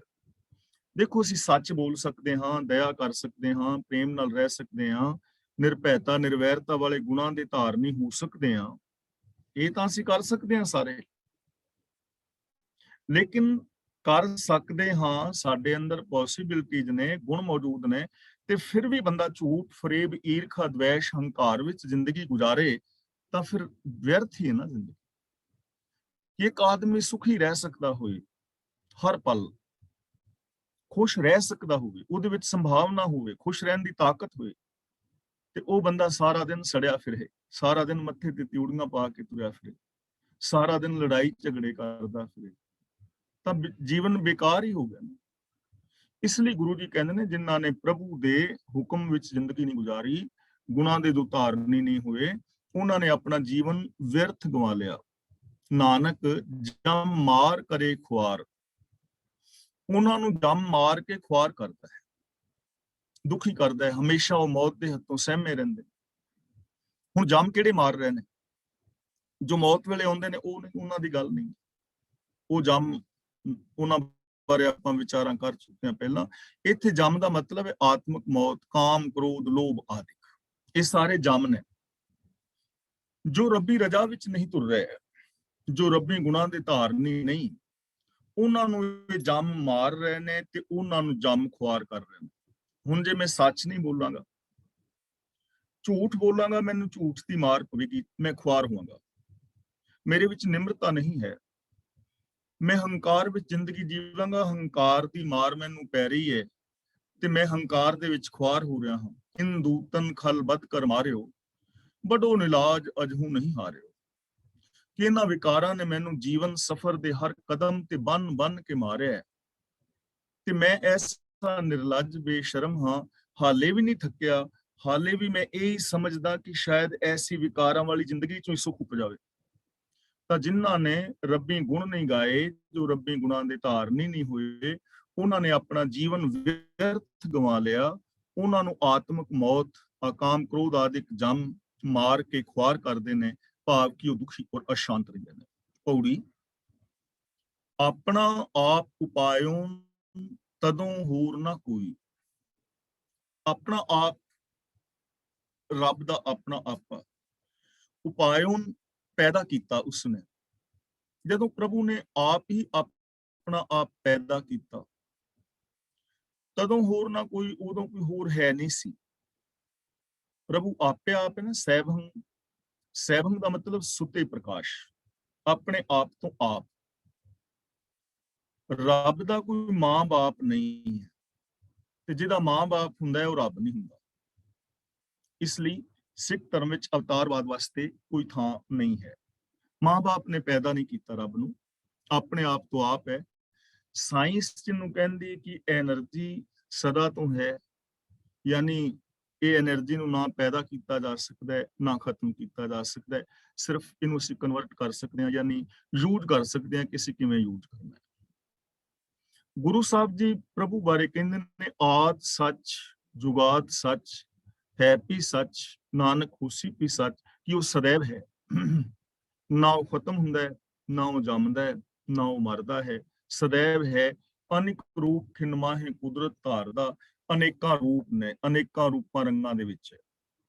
ਤਾਂ ਜਦੋਂ ਪ੍ਰਭੂ ਨੇ ਆਪਣਾ ਆਪ ਹੀ ਪੈਦਾ ਕੀਤਾ, ਤਦੋਂ ਹੋਰ ਕੋਈ ਨਹੀਂ ਸੀ। ਮਤਾ ਮਸੂਰਤ ਆਪ ਕਰੇ, ਜੋ ਕਰੇ ਸੋ ਹੋਈ। ਮਤਾ ਮਸੂਰਤ ਦਾ ਮਤਲਬ ਸਲਾਹ ਮਸ਼ਵਰਾ। ਜਦੋਂ ਹੁਣ ਉਹ ਆਪ ਇੱਕ ਹੀ ਹੈ, ਦੂਜਾ ਕੋਈ ਹੈ ਹੀ ਨਹੀਂ, ਤਾਂ ਸਲਾਹ ਮਸ਼ਵਰਾ ਵੀ ਆਪਣੇ ਆਪ ਨਾਲ ਆਪ ਹੀ ਕਰਦਾ ਹੈ ਤੇ ਜੋ ਕੁਛ ਹੁੰਦਾ ਹੈ, ਉਹ ਜੋ ਕੁਛ ਉਹ ਕਰਦਾ ਹੈ ਉਹ ਹੀ ਹੁੰਦਾ ਹੈ। ਜਦੋਂ ਹੈ ਹੀ ਆਪ, ਇੱਕ ਤੋਂ ਬਿਨਾਂ ਕੋਈ ਹੋਰ ਹੈ ਹੀ ਨਹੀਂ, ਸਲਾਹ ਤੇ ਦੂਜੇ ਦੀ ਲਈ ਜਾ ਸਕਦੀ ਹੈ ਨਾ। ਹੁਣ ਮੈਂ ਤੁਹਾਡੇ ਤੋਂ ਕੋਈ ਸਲਾਹ ਲੈ ਸਕਦਾ ਕਿਉਂਕਿ ਤੁਸੀਂ ਦੂਜੇ ਹੋ, ਮੈਂ ਦੂਜਾ ਹਾਂ। ਅਸੀਂ ਇੱਕ ਦੂਜੇ ਤੋਂ ਸਲਾਹ ਲੈ ਸਕਦੇ ਹਾਂ, ਲੇਕਿਨ ਰੱਬ ਦੇ ਮੁਕਾਬਲੇ ਦਾ, ਰੱਬ ਦੇ ਬਰਾਬਰ ਦਾ ਕੋਈ ਹੋਰ ਹੈ ਹੀ ਨਹੀਂ। ਉਹ ਸਲਾਹ ਕਿਹਦੇ ਤੋਂ ਲੈ? ਵਜ਼ੀਰ ਕਿਹਨੂੰ ਰੱਖੇ, ਕਿਹਦੀ ਸਲਾਹ ਲੈ?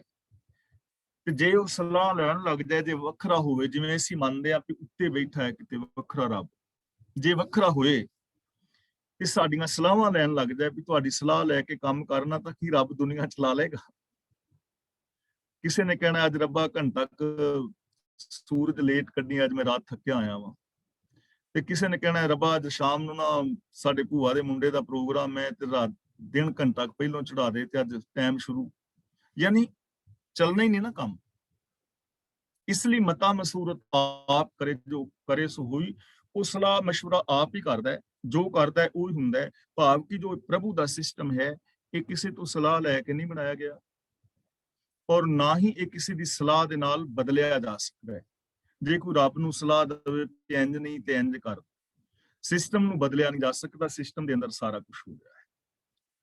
ਤਦੋਂ ਆਕਾਸ਼ ਨਾ ਪਾਤਾਲ ਹੈ, ਨਾ ਤ੍ਰੈ ਲੋਈ। ਤ੍ਰੈ ਲੋਈ ਦਾ ਮਤਲਬ ਤਿੰਨ ਲੋਕ।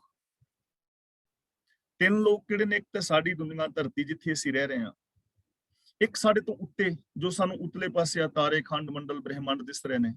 ਤੇ ਇਸ ਧਰਤੀ ਤੋਂ ਥੱਲੇ ਜਦੋਂ ਝਾਤ ਮਾਰੋਗੇ, ਪਤਾ ਨਹੀਂ ਕਿੰਨਾ ਕੁਛ ਐਵੇਂ ਹੀ ਆਕਾਸ਼ ਦੇ ਵਿੱਚ ਹੀ ਧਰਤੀ ਉੱਡਦੀ ਫਿਰਦੀ ਤੇ ਉਵੇਂ। ਇਹ ਤਿੰਨ ਚੀਜ਼ਾਂ ਸਾਡੇ ਸਹੂਲਤ ਵਾਸਤੇ, ਯਾਨੀ ਪੂਰੀ ਦੁਨੀਆ। ਉਸ ਵੇਲੇ ਨਾ ਕੋਈ ਆਕਾਸ਼ ਸੀ, ਨਾ ਪਤਾਲ ਸੀ, ਨਾ ਹੀ ਇਹ ਤ੍ਰੈਵੇ ਲੋਕ ਸਨ, ਭਾਵ ਕੁਛ ਵੀ ਨਹੀਂ ਸੀ। ਇਹ ਕਾਇਨਾਤ, ਇਹ ਸੰਸਾਰ ਹੋਂਦ ਵਿੱਚ ਨਹੀਂ ਸੀ ਆਇਆ। ਤਦੋਂ ਆਪੇ ਆਪ ਨਿਰੰਕਾਰ ਹੈ, ਨਾ ਓਪਤ ਹੋਈ। ਓਪਤ ਦਾ ਮਤਲਬ ਉਤਪत्ति, ਕੋਈ ਉਤਪत्ति ਅਜੇ ਨਹੀਂ ਸੀ ਹੋਈ। ਆਕਾਰ ਰਹਿਤ ਪ੍ਰਭੂ ਆਪ ਹੀ ਆਪ ਸੀ, ਯਾਨੀ ਆਕਾਰ ਨਹੀਂ ਸੀ, ਨਿਰਾਕਾਰ ਸੀ। ਜੇ ਤੁਸੀਂ ਇਸ ਚੀਜ਼ ਨੂੰ ਸਮਝਣਾ ਹੋਏ, ਥੋੜੀ ਆਪਣੀ ਸੁਰਤ ਇਸ ਢੰਗ ਦੇ ਨਾਲ ਲਿਜਾਣ ਦਾ ਯਤਨ ਕਰੋ ਪਿੱਛੇ, ਕਿ ਜਦੋਂ ਆ ਧਰਤੀ, ਆਕਾਸ਼, ਖੰਡ ਮੰਡਲ, ਬ੍ਰਹਿਮੰਡ, ਪੌਣ, ਪਾਣੀ, ਬੈਸੰਤਰ, ਹਵਾ ਵਗੈਰਾ ਕੁਝ ਵੀ ਨਹੀਂ ਹੋਏਗਾ, ਤਾਂ ਉਦੋਂ ਕੀ ਹੋਏਗਾ? ਤਾਂ ਉਦੋਂ ਜੋ ਪਿੱਛੇ ਸੀ ਉਹਨੂੰ ਅਸੀਂ ਰੱਬ ਕਹਿੰਦੇ ਆ, ਉਹਨੂੰ ਅਸੀਂ ਰੱਬ ਕਹਿੰਦੇ ਆ। ਔਰ ਉਹਦਾ ਕੋਈ ਰੂਪ ਨਹੀਂ, ਕੋਈ ਰੇਖ ਨਹੀਂ, ਕੋਈ ਰੰਗ ਨਹੀਂ, ਆਕਾਰ ਨਹੀਂ, ਤੁਹਾਨੂੰ ਕੋਈ ਸਮਝ ਨਹੀਂ ਆਣਾ ਵੀ ਕੀ ਸੀ।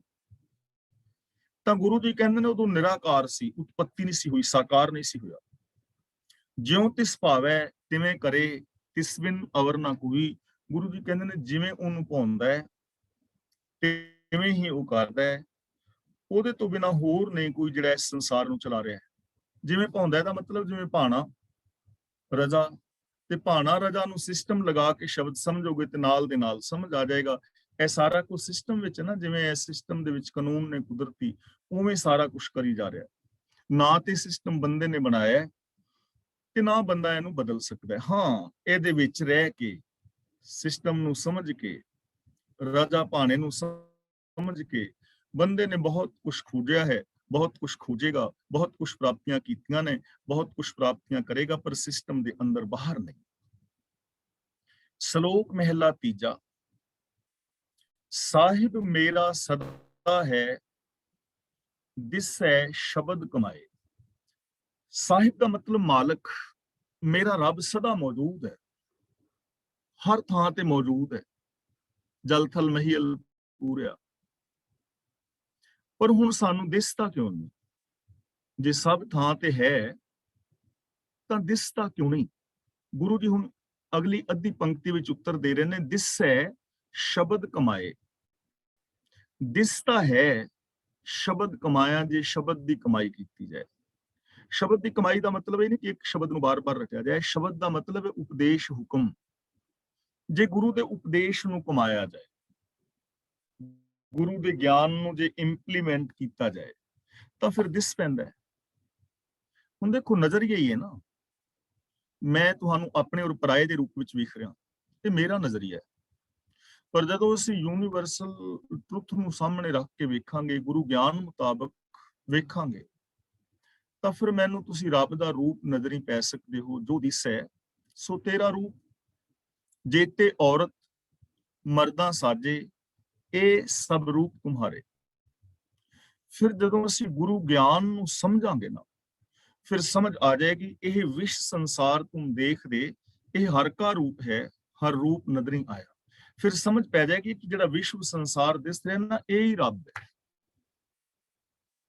ਰੱਬ ਇਹਦੇ ਤੋਂ ਵੱਖਰਾ ਨਹੀਂ ਹੈ, ਕੁਦਰਤ ਕਰਕੇ ਵਸਿਆ ਸੋਈ। ਸਮਗਰਤਾ ਨੂੰ ਵੇਖੋਗੇ ਫਿਰ ਇਹ ਹੀ ਨਜ਼ਰੀ ਪਵੇਗਾ। ਭਗਤ ਕਬੀਰ ਜੀ ਕਹਿੰਦੇ ਨੇ, ਦੋਏ ਦੋਏ ਲੋਚਨ ਪੇਖਾਂ, ਹੋਂ ਹਰ ਬਿਨ ਔਰ ਨਾ ਦੇਖਾਂ। ਹੁਣ ਸਾਡੀ ਪ੍ਰੋਬਲਮ ਇਹ ਹੈ, ਜੋ ਮੈਨੂੰ ਪ੍ਰਤੀਤ ਹੁੰਦੀ ਹੈ, ਕਿ ਅਸੀਂ ਰੱਬ ਸ਼ਬਦ, ਪ੍ਰਭੂ ਸ਼ਬਦ ਤਾਂ ਲੈ ਲਿਆ ਹੈ ਬਾਣੀ ਚੋਂ। ਸ਼ਬਦ ਰੱਬ ਬਾਣੀ ਚੋਂ ਲੈ ਲਿਆ। ਸਾਹਿਬ, ਰੱਬ, ਰਾਮ ਜਾਂ ਇਹ ਸ਼ਬਦ ਬਾਣੀ ਚੋਂ ਲੈ ਲਏ, ਤੇ ਰੱਬ ਦੀ ਵਿਆਖਿਆ ਅਸੀਂ ਦੂਜੇ ਧਰਮਾਂ ਵਾਲੀ ਕਰ ਦਿੱਤੀ। ਪ੍ਰੋਬਲਮ ਇੱਥੇ ਹੈ। ਰੱਬ ਕੁਝ ਲੋਕਾਂ ਨੇ ਮੰਨਿਆ ਹੈ ਕਿ ਉੱਤੇ ਉਹ ਸਵਰਗ ਵਿੱਚ ਬੈਠਾ ਹੈ, ਜੰਨਤ ਵਿੱਚ ਬੈਠਾ ਹੈ। ਕਿਸੇ ਨੇ ਮੰਨਿਆ ਕਿ ਉਹ ਜੰਨਤ ਵਿੱਚ ਬੈਠਾ ਹੈ, ਕਿਸੇ ਨੇ ਮੰਨਿਆ ਸਵਰਗ ਵਿੱਚ ਬੈਠਾ ਹੈ, ਕਿਸੇ ਨੇ ਮੰਨਿਆ ਬੈਕੁੰਠ ਵਿੱਚ ਬੈਠਾ ਹੈ, ਤੇ ਅਸੀਂ ਵੀ ਮੰਨ ਲਿਆ ਕਿ ਉਹ ਸੱਚਖੰਡ ਵਿੱਚ ਬੈਠਾ ਹੈ। ਰੱਬ ਸ਼ਬਦ ਬਾਣੀ ਚੋਂ ਲੈ ਲਿਆ ਤੇ ਵਿਆਖਿਆ ਦੂਜੇ ਧਰਮਾਂ ਵਾਲੀ ਉਤਲੀ ਕਰ ਦਿੱਤੀ। ਇਸ ਕਰਕੇ ਸਾਨੂੰ ਰੱਬ ਦਿਸਦਾ ਨਹੀਂ। ਹੁਣ ਉਹ ਕਿਵੇਂ ਦਿਸੇ ਜਿਹੜਾ ਹੈ ਹੀ ਨਹੀਂ? ਜੇ ਸ਼ਬਦ ਦੀ ਕਮਾਈ ਕੀਤੀ ਜਾਏ, ਸ਼ਬਦ ਨੂੰ ਜ਼ਿੰਦਗੀ ਵਿੱਚ ਯੂਜ਼ ਕੀਤਾ ਜਾਏ, ਇੰਪਲੀਮੈਂਟ ਕੀਤਾ ਜਾਏ। ਸ਼ਬਦ ਦਾ ਮਤਲਬ ਗੁਰੂ ਦਾ ਉਪਦੇਸ਼, ਗੁਰੂ ਦਾ ਗਿਆਨ, ਜੋ ਗੁਰੂ ਗਿਆਨ ਮੁਤਾਬਕ ਆਪਣਾ ਨਜ਼ਰੀਆ ਬਣਾ ਲੈਂਦਾ ਹੈ ਔਰ ਗੁਰੂ ਗਿਆਨ ਮੁਤਾਬਕ ਜ਼ਿੰਦਗੀ ਜੀਂਦਾ ਹੈ, ਉਹਨੂੰ ਫਿਰ ਚਾਰ ਚੁਫੇਰੇ ਰੱਬ ਹੀ ਰੱਬ ਦਿਸਦਾ ਹੈ। ਅਗਲਾ ਬਚਨ ਕਰਦੇ ਨੇ, ਉਹ ਹਾਣੀ ਕਦੇ ਨਾ ਹੈ, ਨਾ ਆਵੇ ਨਾ ਜਾਏ। ਉਹ ਹਾਣੀ ਦਾ ਮਤਲਬ ਨਾਸ਼ਮਾਨ, ਜਿਹੜਾ ਕਦੇ ਨਾਸ਼ ਨਹੀਂ ਹੁੰਦਾ। ਉਹ ਹਾਣੀ ਦਾ ਮਤਲਬ ਨਾਸ਼ਮਾਨ, ਉਹ ਕਦੇ ਵੀ ਨਾਸ ਹੋਣ ਵਾਲਾ ਨਹੀਂ ਹੈ। ਜਿਵੇਂ ਹੁਣ ਅਸੀਂ ਹਾਂ, ਮੈਂ ਹੁਣ ਕੁਝ ਸਮਾਂ ਪਹਿਲੋਂ ਨਹੀਂ ਸਾਂ, 1958 ਤੋਂ ਪਹਿਲੋਂ ਮੈਂ ਨਹੀਂ ਸਾਂ, ਹੁਣ ਮੈਂ ਹਾਂ, ਲੇਕਿਨ ਜਿਸ ਦਿਨ ਮੇਰੀ ਮੌਤ ਹੋਗੀ ਮੈਂ ਫਿਰ ਨਹੀਂ ਰਹਿਣਾ। ਅਸੀਂ ਕਦੇ ਨਹੀਂ ਸਾਂ, ਹੁਣ ਅਸੀਂ ਹਾਂ, ਫਿਰ ਸਮਾਂ ਆਏਗਾ ਅਸੀਂ ਫਿਰ ਨਹੀਂ ਹੋ ਜਾਵਾਂਗੇ। ਪਰ ਰੱਬ ਐਵੇਂ ਨਹੀਂ ਵੀ ਕਦੇ ਉਹ ਨਹੀਂ ਸੀ ਹੁਣ ਉਹ ਹੈ ਤੇ ਫਿਰ ਉਹ ਨਹੀਂ ਹੋ ਜਾਏਗਾ। ਉਹ ਐਵੇਂ ਨਹੀਂ, ਉਹ ਸਦਾ ਹੀ ਹੈ, ਨਾਸ਼ ਹੋਣ ਵਾਲਾ ਨਹੀਂ ਹੈ, ਹਮੇਸ਼ਾ ਹੈ। ਨਾ ਆਵੇ ਨਾ ਜਾਏ, ਨਾ ਉਹ ਆਉਂਦਾ ਹੈ ਨਾ ਉਹ ਜਾਂਦਾ ਹੈ, ਨਾ ਜੰਮਦਾ ਹੈ ਨਾ ਮਰਦਾ ਹੈ। ਜੰਮਣ ਮਰਨ ਵਿੱਚ ਨਹੀਂ ਹੈ, ਆਉਣ ਜਾਣ ਵਿੱਚ ਨਹੀਂ ਹੈ। ਤੇ ਅਸੀਂ ਕੌਣ ਹਾਂ? ਮਨ ਤੂੰ ਜੋਤ ਸਰੂਪ ਹੈ, ਅਸੀਂ ਵੀ ਜੋਤ ਸਰੂਪ ਹਾਂ, ਤਾਂ ਅਸੀਂ ਵੀ ਉਹਦਾ ਹੀ ਰੂਪ ਹਾਂ। ਨਾ ਆਵੇ ਨਾ ਜਾਏ, ਨਾ ਆਉਂਦਾ ਨਾ ਜਾਂਦਾ, ਇੱਥੇ ਸਾਰਾ ਕੁਛ ਰੀਸਾਈਕਲਿੰਗ ਹੋਈ ਜਾਂਦਾ। ਪ੍ਰਭੂ ਸਰਬ ਵਿਆਪਕ ਹੈ, ਨਾਸ਼ ਨਾ ਹੋਣ ਵਾਲਾ ਹੈ, ਨਾ ਆਉਂਦਾ ਹੈ ਨਾ ਜਾਂਦਾ ਹੈ, ਉਹ ਸਰਬ ਵਿਆਪਕ ਹੈ। ਕਿਉਂਕਿ ਜੇ ਤੇ ਇੱਕ ਹੋਏ, ਹੁਣ ਮੈਂ ਹਾਂ, ਮੈਂ ਇੱਥੇ ਗੁਰਦੁਆਰੇ ਸਾਹਿਬ ਆ ਗਿਆ ਤਾਂ ਮੈਂ ਘਰ ਨਹੀਂ ਹਾਂ, ਘਰ ਚਲਾ ਜਾਵਾਂਗਾ, ਗੁਰਦੁਆਰੇ ਸਾਹਿਬ ਨਹੀਂ ਰਵਾਂਗਾ। ਰੱਬ ਆਵੇ ਜਾਵੇ ਤਾਂ ਜੇ ਉਹ ਕਿਤੇ ਬੰਦਾ ਹੋਏ, ਸਰਬ ਵਿਆਪਕ ਪਰਮ ਸੱਤਿਆ ਹੈ। ਇਸ ਲਈ ਸਦਾ ਸਦਾ ਸੋ ਸੇਵੀਐ, ਜੋ ਸਭ ਮਹਿ ਰਹੇ ਸਮਾਏ। ਸੇਵੀਏ ਦਾ ਮਤਲਬ ਸਾਨੂੰ ਸੇਵਣਾ ਚਾਹੀਦਾ ਹੈ, ਯਾਦ ਰੱਖਣਾ ਚਾਹੀਦਾ ਹੈ। ਰਜਾ ਵਿੱਚ ਜੋ ਮੌਜੂਦ ਹੈ ਉਹਨੂੰ ਹਮੇਸ਼ਾ ਯਾਦ ਰੱਖਣਾ ਚਾਹੀਦਾ ਹੈ, ਜੋ ਸਭ ਵਿੱਚ ਮੌਜੂਦ ਹੈ, ਸਭ ਵਿੱਚ ਮੌਜੂਦ ਹੈ। ਜੋ ਸਭ ਮਹਿ ਰਹੇ ਸਮਾਏ, ਜੋ ਸਾਰਿਆਂ ਵਿੱਚ ਸਮਾਇਆ ਹੋਇਆ ਹੈ। ਸਦਾ ਸਦਾ ਸੋ ਸੇਵੀਐ, ਸਾਨੂੰ ਹਮੇਸ਼ਾ ਯਾਦ ਰੱਖਣਾ ਚਾਹੀਦਾ ਕਿ ਉਹ ਸਾਰਿਆਂ ਦੇ ਵਿੱਚ ਹੈ। ਬਸ ਬੰਦੇ ਨੂੰ ਇਹ ਗੱਲ ਭੁੱਲ ਜਾਂਦੀ ਹੈ। ਦਿਮਾਗੀ ਤੌਰ ਤੇ ਯਾਦ ਹੈ ਸਾਨੂੰ, ਪਰ ਸਾਡੀ ਮਾਨਸਿਕਤਾ ਵਿੱਚ ਨਹੀਂ ਹੈ, ਸੋਚ ਵਿੱਚ ਨਹੀਂ ਹੈ, ਬਿਹੇਵੀਅਰ ਵਿੱਚ ਨਹੀਂ। ਜੇ ਗੱਲ ਬੰਦੇ ਨੂੰ ਇਹ ਯਾਦ ਹੋਏ ਕਿ ਰੱਬ ਸਾਰਿਆਂ ਦੇ ਵਿੱਚ ਹਰ ਸਮੇਂ ਸਮਾਇਆ ਹੋਇਆ ਹੈ, ਤਾਂ ਦੇਖੋ ਕੋਈ ਰੱਬ ਨੂੰ ਗਾਲਾਂ ਨਹੀਂ ਕੱਢੇਗਾ, ਕੋਈ ਰੱਬ ਦੀ ਮਾਰ ਕੁਟਾਈ ਨਹੀਂ ਕਰੇਗਾ, ਕੋਈ ਰੱਬ ਦੀ ਚੋਰੀ ਨਹੀਂ ਕਰੇਗਾ, ਕੋਈ ਰੱਬ ਨੂੰ ਸੱਟ ਫੇਟ ਨਹੀਂ ਲਾਏਗਾ, ਕੋਈ ਰੱਬ ਨੂੰ ਮਤਲਬ ਦੁਰਬਚਨ ਨਹੀਂ ਬੋਲੇਗਾ, ਬੇਇੱਜ਼ਤੀ ਨਹੀਂ ਕਰੇਗਾ। ਰੱਬ ਦਾ ਤੇ ਮਾਣ ਆਦਰ ਹੀ ਕਰੋਗੇ ਨਾ, ਸਤਿਕਾਰ ਕਰੋਗੇ, ਪਿਆਰ ਕਰੋਗੇ, ਚੋਰੀ ਥੋੜੇ ਕਰੋਗੇ। ਤੇ ਜੇ ਇਹ ਗੱਲ ਸਾਨੂੰ ਸਾਰਿਆਂ ਨੂੰ ਯਾਦ ਰਹੇ ਕਿ ਸਾਡੇ ਸਾਰਿਆਂ ਦੇ ਵਿੱਚ ਰੱਬ ਹੈ, ਤਾਂ ਫਿਰ ਇੱਕ ਦੂਜੇ ਦੀਆਂ ਚੁਗਲੀਆਂ ਕਿਵੇਂ ਕਰੋਗੇ, ਲੜੋਗੇ ਕਿਵੇਂ, ਚੋਰੀ ਕਿਵੇਂ ਕਰੋਗੇ, ਕਿਸੇ ਦੀ ਹੱਤਿਆ ਕਿਵੇਂ ਕਰੋਗੇ? ਫਿਰ ਤੇ ਰੱਬ ਜਿੰਨਾ ਪਿਆਰ ਸਤਿਕਾਰ ਹੋਏਗਾ ਨਾ ਇੱਕ ਦੂਜੇ ਦਾ। ਗੁਰੂ ਜੀ ਕਹਿੰਦੇ ਨੇ ਇਹ ਚੀਜ਼ ਯਾਦ ਰੱਖੋ, ਸਦਾ ਸਦਾ ਸੋ ਸੇਵੀਐ, ਜੋ ਸਮੇਂ ਰਹਿ ਸਮਾਏ, ਜੋ ਸਾਰਿਆਂ ਦੇ ਅੰਦਰ ਸਮਾਇਆ ਹੋਇਆ ਹੈ। ਦੇਖੋ ਜੇ ਸਾਰੀ ਦੁਨੀਆ ਦੇ ਲੋਕ ਇਸ ਚੀਜ਼ ਨੂੰ ਮੰਨ ਲੈਣ, ਅਮਲ ਕਰ ਲੈਣ, ਤਾਂ ਜ਼ਿੰਦਗੀ ਕਿੰਨੀ ਸੌਖੀ ਹੋ ਸਕਦੀ। ਔਰ ਇਸ ਚੀਜ਼ ਨੂੰ ਲਾਗੂ ਕਰਨ ਲਈ ਜੇ ਫਿਲਹਾਲ ਜੋ ਅਸੀਂ ਖਾਸ ਕਰ ਸਿੱਖ ਵੀਰਾਂ ਜੋ ਬਾਣੀ ਰੋਜ਼ ਪੜ੍ਹਦੇ ਸੁਣਦੇ ਹਾਂ, ਜੇ ਅਸੀਂ ਇਹ ਚੀਜ਼ਾਂ ਆਪਣੇ ਪਰਿਵਾਰਾਂ ਦੇ ਵਿੱਚ ਲਾਗੂ ਕਰੀਏ, ਇੱਥੋਂ ਸ਼ੁਰੂਆਤ ਕਰੀਏ ਅਸੀਂ, ਤਾਂ ਸਾਡੇ ਪਰਿਵਾਰ ਕਿੰਨੇ ਖੁਸ਼ਹਾਲ ਸੁਹਾਵਣੇ ਹੋ ਸਕਦੇ ਨੇ। ਔਰ ਇਹ ਪੋਸੀਬਿਲਿਟੀ ਤਾਂ ਮੌਜੂਦ ਹੈ। ਥੋੜਾ ਟਾਈਮ ਲੱਗੇਗਾ, 2 4 5 ਦਿਨ 10 ਦਿਨ 20 ਦਿਨ, ਥੋੜਾ ਟਾਈਮ ਲੱਗ ਜਾਏਗਾ, ਲੇਕਿਨ ਆਦਤਾਂ ਸਾਡੀਆਂ ਬਦਲ ਜਾਣਗੀਆਂ, ਆਦਤਾਂ ਐਸੀਆਂ ਬਣ ਜਾਣਗੀਆਂ, ਚੀਜ਼ਾਂ ਸਾਡੇ ਵਿਹਾਰ ਵਿੱਚ ਆ ਜਾਣਗੀਆਂ। ਜਿਵੇਂ ਕ੍ਰੋਧ ਆ ਗਿਆ, ਲੋਭ ਆ ਗਿਆ, ਉੱਚਾ ਅਸੀਂ ਬੋਲੇ ਨੇ, ਚੀਜ਼ਾਂ ਸਿੱਖ ਲਈਆਂ ਨਾ ਸਾਂ, ਤਾਂ ਐਵੇਂ ਹੌਲਾ ਬੋਲਣਾ ਵੀ ਸਿੱਖ ਜਾਵਾਂਗੇ, ਟੋਨ ਨੀਵੀਂ ਹੋ ਜਾਏਗੀ। ਜਿਵੇਂ ਮੱਥੇ ਤੇ ਤੂੜੀਆਂ ਪਾਣੀਆਂ ਸਿੱਖੀਆਂ ਨੇ, ਐਵੇਂ ਮੁਸਕਰਾਉਣਾ ਵੀ ਸਿੱਖ ਜਾਵਾਂਗੇ। ਜਿਵੇਂ ਅਸੀਂ ਇੱਕ ਦੂਜੇ ਨਾਲ ਲੜਦੇ ਹਾਂ ਤਾਂ ਪਿਆਰ ਨਾਲ ਰਹਿਣਾ ਵੀ ਸਿੱਖ ਜਾਵਾਂਗੇ। ਥੋੜੀ ਜਿਹੀ ਪ੍ਰੈਕਟਿਸ ਕਰਨ ਦੀ ਲੋੜ ਹੈ ਨਾ। ਸਦਾ ਸਦਾ ਸੋ ਸੇਵੀਐ ਚੀਜ਼ ਯਾਦ ਰੱਖਣ ਵਾਲੀ ਹੈ। ਸਦਾ ਸਦਾ ਸੋ ਸੇਵੀਐ, ਜੋ ਸਭ ਮੈਂ ਰਹਿ ਸਮਾਏ। ਅਵਰ ਦੂਜਾ ਕਿਉਂ ਸੇਵੀਐ, ਜੰਮੈ ਤੈ ਮਰ ਜਾਏ। ਉਸ ਦੂਜੇ ਦੀ ਭਗਤੀ ਕਿਉਂ ਕਰੀਏ ਜਿਹੜਾ ਜੰਮਦਾ ਹੈ ਤੇ ਮਰ ਜਾਂਦਾ, ਜਿਹੜਾ ਜੰਮਦਾ ਹੈ ਤੇ ਮਰ ਜਾਂਦਾ ਹੈ, ਉਹਦੀ ਸੇਵਾ ਕਰਨ ਦਾ ਕੀ ਲਾਭ? ਹੁਣ ਇੱਥੇ ਜੰਮਦਾ ਤੇ ਮਰਦਾ ਕੌਣ ਹੈ? ਜਿਹੜੇ ਅਵਤਾਰ ਨੇ, ਅਸੀਂ ਅਵਤਾਰਾਂ ਨੂੰ ਰੱਬ ਬਣਾਈ ਬੈਠੇ ਹਾਂ, ਬਾਬਿਆਂ ਨੂੰ ਰੱਬ ਬਣਾਈ ਬੈਠੇ ਹਾਂ, ਤਾਂ ਕੀ ਲੋੜ ਹੈ ਉਹਨਾਂ ਨੂੰ? ਜਿਨ੍ਹਾਂ ਨੇ ਜੰਮਣਾ ਹੈ ਤੇ ਮਰ ਜਾਣਾ ਹੈ, ਉਹਨਾਂ ਦੇ ਹੁਕਮ, ਉਹਨਾਂ ਦੇ ਰਜ਼ਾ ਭਾਣੇ ਵਿੱਚ ਤੁਰਨ ਦੀ ਕੀ ਲੋੜ ਹੈ। ਹਮੇਸ਼ਾ ਇਹ ਯਾਦ ਰੱਖੋ ਕਿ ਹਰ ਇੱਕ ਦੇ ਅੰਦਰ ਇੱਕੋ ਹੀ ਵਸ ਰਿਹਾ ਹੈ ਤੇ ਹਰ ਇੱਕ ਦੇ ਨਾਲ ਰੱਬ ਵਰਗਾ ਪਿਆਰ ਵਿਹਾਰ ਕਰੋ। ਉਹਨਾਂ ਨੂੰ ਕੀ ਲੋੜ ਹੈ ਮੰਨਣ ਦੀ ਕਿ ਜਿਹੜਾ ਰੱਬ ਜੰਮਿਆ ਤੇ ਫਿਰ ਮਰ ਗਿਆ। ਇਸ ਲਈ ਸਾਰਿਆਂ ਦੇ ਅੰਦਰ ਉਹ ਸਮਾਇਆ ਹੋਇਆ ਹੈ, ਹਰ ਵਕਤ ਹੈ। ਜਨਮ ਮਰਨ ਵਿੱਚ ਜਿਹੜਾ ਜੰਮਦਾ ਔਰ ਮਰਦਾ ਹੈ ਉਹ ਰੱਬ ਨਹੀਂ ਹੈ। ਰੱਬ ਤੇ ਉਹ ਜੋ ਹਮੇਸ਼ਾ ਹੈ, ਸदैव ਹੈ। ਰੱਬ ਮਰਦਾ ਥੋੜਾ, ਰੱਬ ਜੰਮਦਾ ਥੋੜਾ। ਇਸ ਲਈ ਜੋ ਸਦਾ ਹੈ, ਸदैव ਸਾਰਿਆਂ ਦੇ ਵਿੱਚ ਸਮਾਇਆ ਹੈ, ਇਸ ਚੀਜ਼ ਨੂੰ ਹਮੇਸ਼ਾ ਯਾਦ ਰੱਖੋ ਤੇ ਉਹਦੇ ਰਜ਼ਾ ਭਾਣੇ, ਉਹਦੇ ਨੇਮਾਂ ਦੇ ਅੰਦਰ ਜ਼ਿੰਦਗੀ ਜੀਵੋ। ਨਿਹਫਲ ਤਿਨਕਾ ਜੀਵਿਆ, ਜੇ ਖਸਮ ਨਾ ਜਾਣ ਹੈ ਆਪਣਾ, ਅਵਰੀ ਕੋ ਚਿਤ ਲਾਏ। ਖਸਮ ਦਾ ਮਤਲਬ ਮਾਲਕ, ਨਿਹਫਲ ਦਾ ਮਤਲਬ ਵਿਅਰਥ, ਚਿਤ ਲਾਏ ਦਾ ਮਤਲਬ ਚਿਤ ਲਾਣਾ। ਉਹਨਾਂ ਬੰਦਿਆਂ ਦਾ ਜਿਉਣਾ ਵਿਅਰਥ ਹੈ ਜੋ ਪ੍ਰਭੂ ਨੂੰ ਛੱਡ ਕੇ ਕਿਸੇ ਹੋਰ ਦੇ ਵਿੱਚ ਆਪਣਾ ਚਿੱਤ ਲਾਉਂਦੇ ਨੇ। ਰੱਬ ਨੂੰ ਛੱਡ ਦਿੱਤਾ ਹੈ ਤੇ ਕਿਤੇ ਹੋਰ ਆਪਣਾ ਚਿੱਤ ਲਾਈ ਬੈਠੇ ਨੇ, ਉਹਨਾਂ ਦਾ ਜਿਉਣਾ ਵਿਅਰਥ ਹੈ, ਬੇਕਾਰ ਹੈ ਜ਼ਿੰਦਗੀ ਉਹਨਾਂ ਦੀ। ਜਿਵੇਂ ਅਸੀਂ ਜੇ ਦੁਨਿਆਵੀ ਮਿਸਾਲ ਲਈਏ ਤਾਂ ਪਤੀ ਔਰ ਪਤਨੀ ਨੇ, ਜੇ ਦੋਵੇਂ ਉੱਚੇ ਆਚਰਨ ਵਾਲੇ ਨੇ, ਇੱਕ ਦੂਜੇ ਨਾਲ ਇਮਾਨਦਾਰੀ ਦੇ ਨਾਲ ਜ਼ਿੰਦਗੀ ਜੀ ਰਹੇ, ਆਪਣੇ ਫਰਜ਼ਾਂ ਨੂੰ ਨਿਭਾ ਰਹੇ ਨੇ, ਤਾਂ ਕਿੰਨਾ ਸੋਹਣਾ ਜੀਵਨ ਹੈ ਉਹਨਾਂ ਦਾ। ਤੇ ਜੇ ਕਿਤੇ ਪਤਨੀ ਆਪਣੇ ਪਤੀ ਦੀ ਇਲਾਵਾ ਹੋਰ ਕਿਸੇ ਨਾਲ ਚਿੱਤ ਲਾ ਲਵੇ, ਜਾਂ ਪਤੀ ਪਤਨੀ ਦੇ ਇਲਾਵਾ ਕਿਤੇ ਹੋਰ ਔਰਤ ਨਾਲ ਸੰਬੰਧ ਬਣਾ ਲਏ, ਤਾਂ ਘਰ ਬਰਬਾਦ ਹੋ ਜਾਏਗਾ ਨਾ। ਇਹ ਰਿਸ਼ਤਾ ਉਦੋਂ ਤੱਕ ਹੀ ਪਵਿੱਤਰ ਹੈ ਜਦੋਂ ਤੱਕ ਵਿੱਚ ਕੋਈ ਤੀਜਾ ਨਹੀਂ ਹੈ। ਉਹਨਾਂ ਦਾ ਜੀਵਨ ਬੇਕਾਰ ਹੋ ਜਾਂਦਾ ਨਾ। ਤੇ ਜਿਨ੍ਹਾਂ ਦਾ ਚਿੱਤ ਇੱਕ ਦੂਜੇ ਦੇ ਨਾਲ ਲੱਗਾ ਹੈ, ਏਕ ਜੋ ਦੁਇ ਮੂਰਤੀ ਧਨ ਪਰ ਕਹੀਆਂ ਸੋਏ, ਜੋ ਇਸ ਤਰ੍ਹਾਂ ਦੀ ਜ਼ਿੰਦਗੀ ਜੀ ਰਹੇ ਨੇ, ਕਿੰਨੇ ਮਹਾਨ ਨੇ ਉਹ। ਤਾਂ ਇਸੇ ਤਰ੍ਹਾਂ ਜਿਹੜੇ ਇੱਕ ਰੱਬ ਨੂੰ ਛੱਡ ਕੇ ਹੋਰ ਕਿਤੇ ਚਿੱਤ ਲਾਈ ਫਿਰਦੇ ਨੇ, ਉਹਨਾਂ ਦਾ ਜੀਵਨ ਵੀ ਬੇਕਾਰ ਹੋ ਜਾਂਦਾ ਹੈ। ਹੁਣ ਇੱਕ ਰੱਬ ਨੂੰ ਸਮਝਣਾ ਹੈ, ਇੱਕ ਰੱਬ ਦਾ ਮਤਲਬ ਜਿਹੜਾ ਉੱਤੇ ਬੈਠਾ ਹੈ ਵੱਖਰਾ, ਉਹ ਨਹੀਂ, ਜਿਹੜਾ ਸਰਬ ਵਿਆਪਕ ਹੈ। ਉਹਦੇ ਗੁਣਾਂ ਦੇ ਨਾਲ ਜਿੰਨੇ ਚਿੱਤ ਨਹੀਂ ਲਾਇਆ। ਰੱਬ ਨਾਲ ਚਿੱਤ ਲਾਣ ਦਾ ਮਤਲਬ ਉਹਦੇ ਗੁਣਾਂ ਨਾਲ ਚਿੱਤ ਲਾਣਾ। ਜੋ ਮੂਲ ਮੰਤਰ ਵਿੱਚ ਗੁਣ ਦੱਸੇ ਨੇ, ਇੱਕ ਹੈ, ਸੱਚ ਹੈ, ਨਿਰਭਉ ਹੈ, ਨਿਰਵੈਰ ਹੈ, ਜੂਨਾ ਤੋਂ ਰਹਿਤ ਹੈ, ਮੌਤ ਤੋਂ ਰਹਿਤ ਹੈ, ਸੁਤੇ ਪ੍ਰਕਾਸ਼ ਹੈ। ਜਿਨਨੇ ਇਹਨਾਂ ਗੁਣਾਂ ਦੇ ਨਾਲ ਚਿੱਤ ਲਾਇਆ ਹੈ, ਉਹਦਾ ਜਿਉਣਾ ਸਫਲ ਹੈ। ਤੇ ਜਿਨਨੇ ਇਹਨਾਂ ਗੁਣਾਂ ਨੂੰ ਛੱਡ ਕੇ ਆਪਣਾ ਚਿੱਤ ਹੋਰ ਕਿਤੇ ਲਾਇਆ ਹੋਇਆ, ਕਾਮ ਕ੍ਰੋਧ ਵਿੱਚ, ਲੋਭ ਮੋਹ ਵਿੱਚ, ਈਰਖਾ ਦੇ ਵਿੱਚ, ਉਹਨਾਂ ਦੀ ਜ਼ਿੰਦਗੀ ਬੇਕਾਰ ਹੈ। ਐਵੇਂ ਵਿਅਰਥ ਜ਼ਿੰਦਗੀ ਜੀ ਰਹੇ ਨੇ, ਦੁਖੀ ਹੋ ਰਹੇ ਨੇ ਆਪ ਵੀ ਔਰ ਦੂਜਿਆਂ ਨੂੰ ਵੀ ਦੁਖੀ ਕਰਦੇ ਨੇ। ਪਹਿਲੀ ਗੱਲ।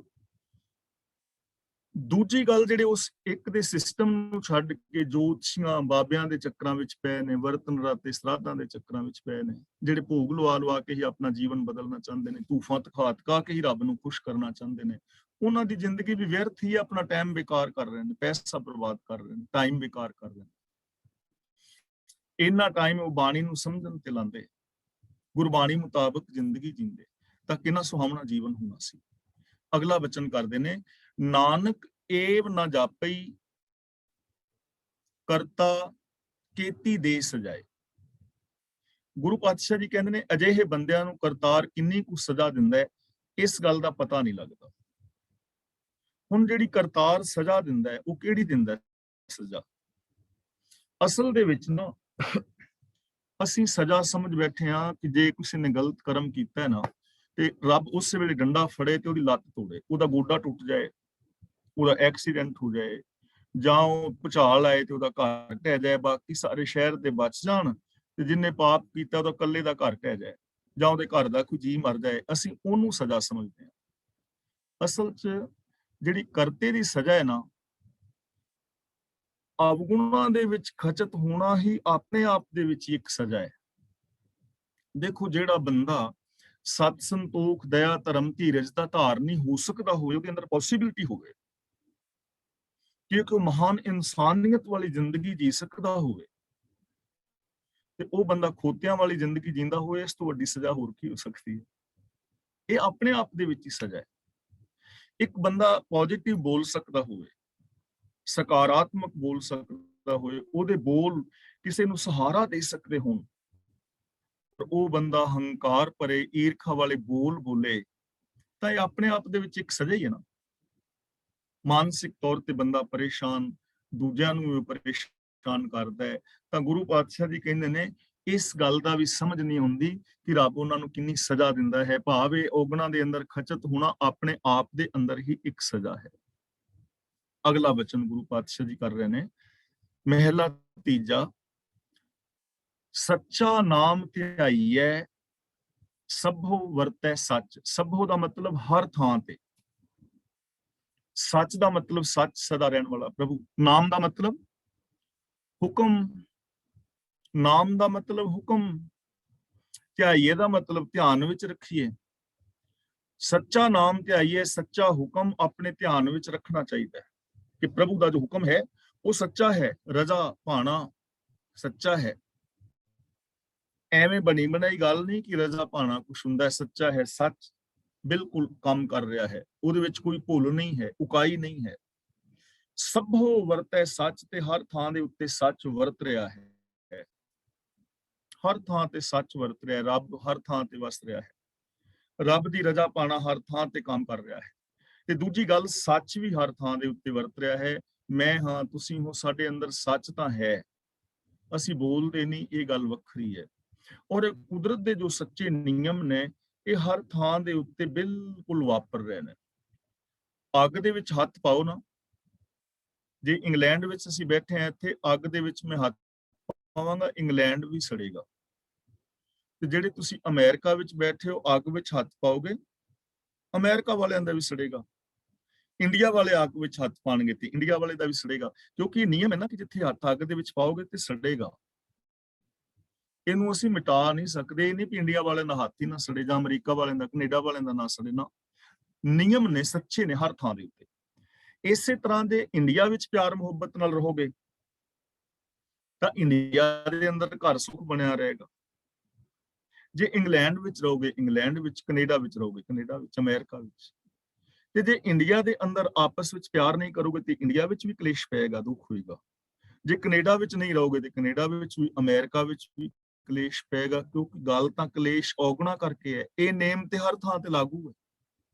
ਇਸ ਲਈ ਗੁਰੂ ਜੀ ਕਹਿੰਦੇ ਨੇ ਸੱਚਾ ਨਾਮ ਧਿਆਈਏ, ਜੋ ਸੱਚਾ ਰੱਬ ਦਾ ਹੁਕਮ ਹੈ ਉਹਨੂੰ ਧਿਆਨ ਵਿੱਚ ਰੱਖੋ। ਸਭੋ ਵਰਤੇ ਸੱਚ, ਹਰ ਥਾਂ ਦੇ ਉੱਤੇ ਸੱਚ ਵਰਤ ਰਿਹਾ ਹੈ, ਹਰ ਥਾਂ ਦੇ ਉੱਤੇ ਸੱਚ ਹੈ, ਹਰ ਥਾਂ ਦੇ ਉੱਤੇ ਪ੍ਰਭੂ ਹੈ, ਪ੍ਰਭੂ ਦੇ ਨੇਮ ਕੰਮ ਕਰ ਰਹੇ ਨੇ। ਨਾਨਕ, ਇੱਥੇ ਥੋੜਾ ਜਿਹਾ ਰੁਕਾਂਗੇ, ਹੁਕਮ ਬੁੱਝ ਪ੍ਰਵਾਨ ਹੋਏ ਆ ਫਲ ਪਾਵੇ ਸੱਚ।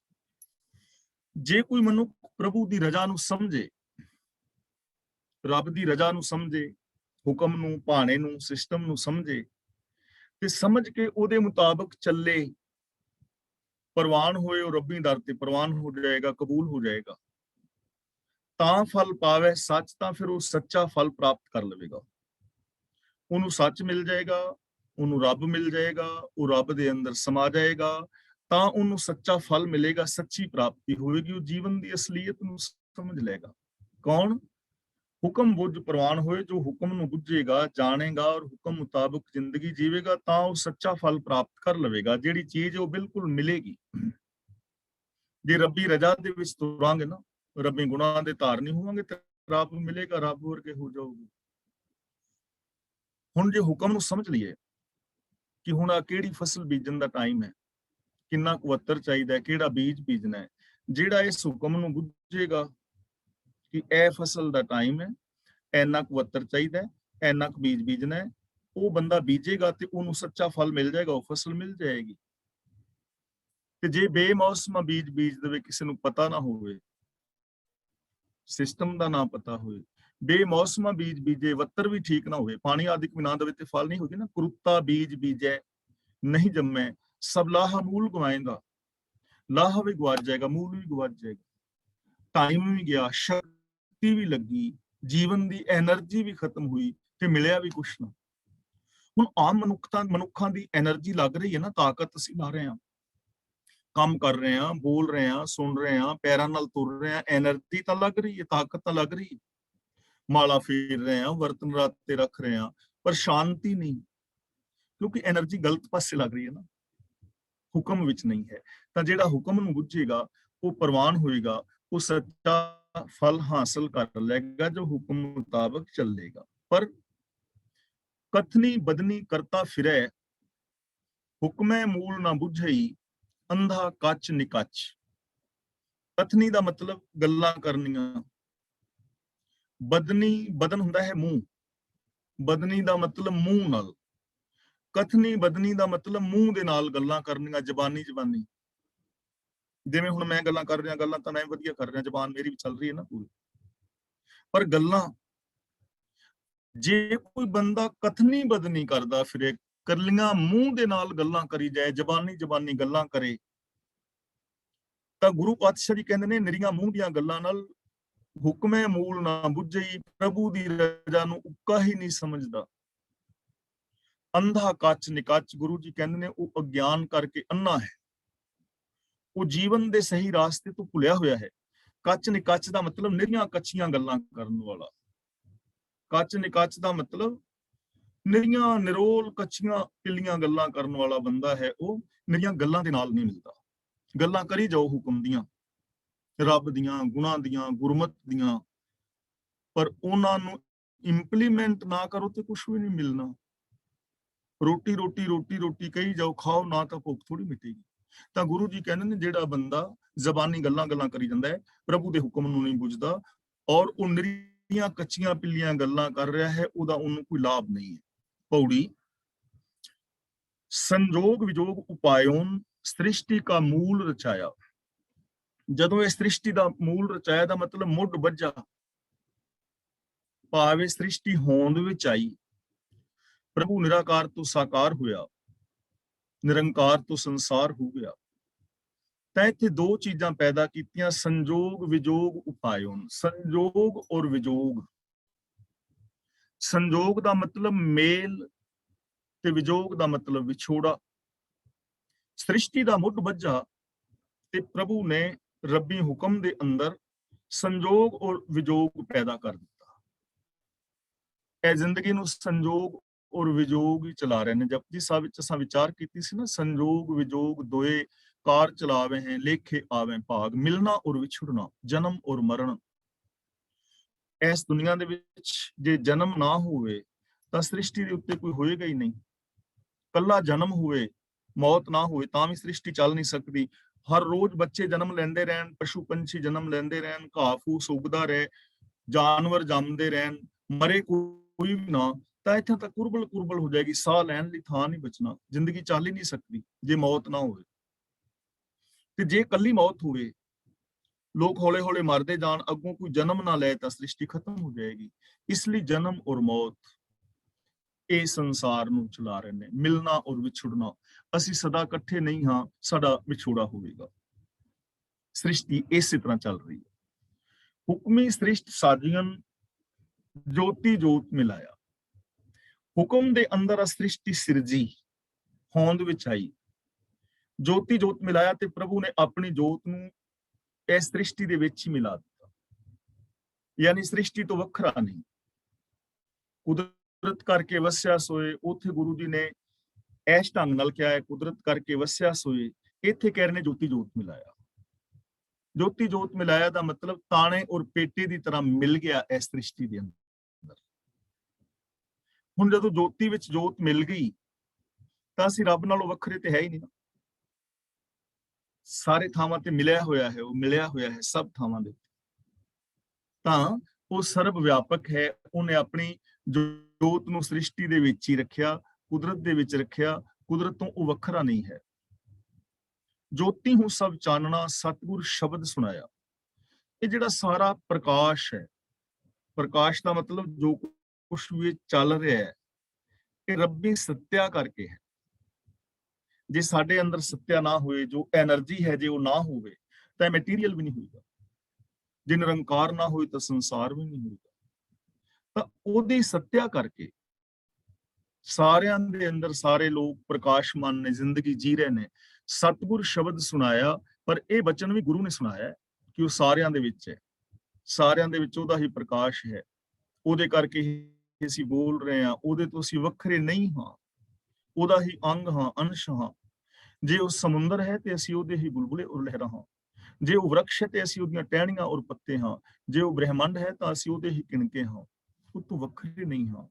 ਇਹ ਸ਼ਬਦ ਇਹ ਬਚਨ ਗੁਰੂ ਨੇ ਸੁਣਾਇਆ ਹੈ, ਇਹ ਦਾਤ ਸਾਨੂੰ ਗੁਰੂ ਤੋਂ ਮਿਲੇਗੀ। ਬ੍ਰਹਮਾ ਵਿਸ਼ਨ ਮਹੇਸ਼ ਤ੍ਰੈਗੁਣ ਸਿਰ ਧੰਦੇ ਲਾਇਆ। ਸਿਰ ਦਾ ਮਤਲਬ ਸਿਰਜ ਕੇ, ਧੰਦੇ ਲਾਇਆ ਦਾ ਮਤਲਬ ਪ੍ਰਭੂ ਨੇ ਸਾਰੀ ਜੋ ਸ੍ਰਿਸ਼ਟੀ ਸਿਰਜੀ ਹੈ, ਤੇ ਇਹਦੇ ਵਿੱਚ ਜਿਹੜੇ ਬ੍ਰਹਮਾ ਵਿਸ਼ਨੂੰ ਮਹੇਸ਼ ਆਦਿਕ ਮੰਨੇ ਗਏ ਨੇ, ਉਹ ਵੀ ਤ੍ਰੈ ਗੁਣਾਂ ਦੇ ਧੰਦੇ ਵਿੱਚ ਲੱਗੇ ਰਹੇ। ਤ੍ਰੈਗੁਣੀ ਧੰਦੇ, ਤ੍ਰੈਗੁਣੀ ਕੀ ਹੈ?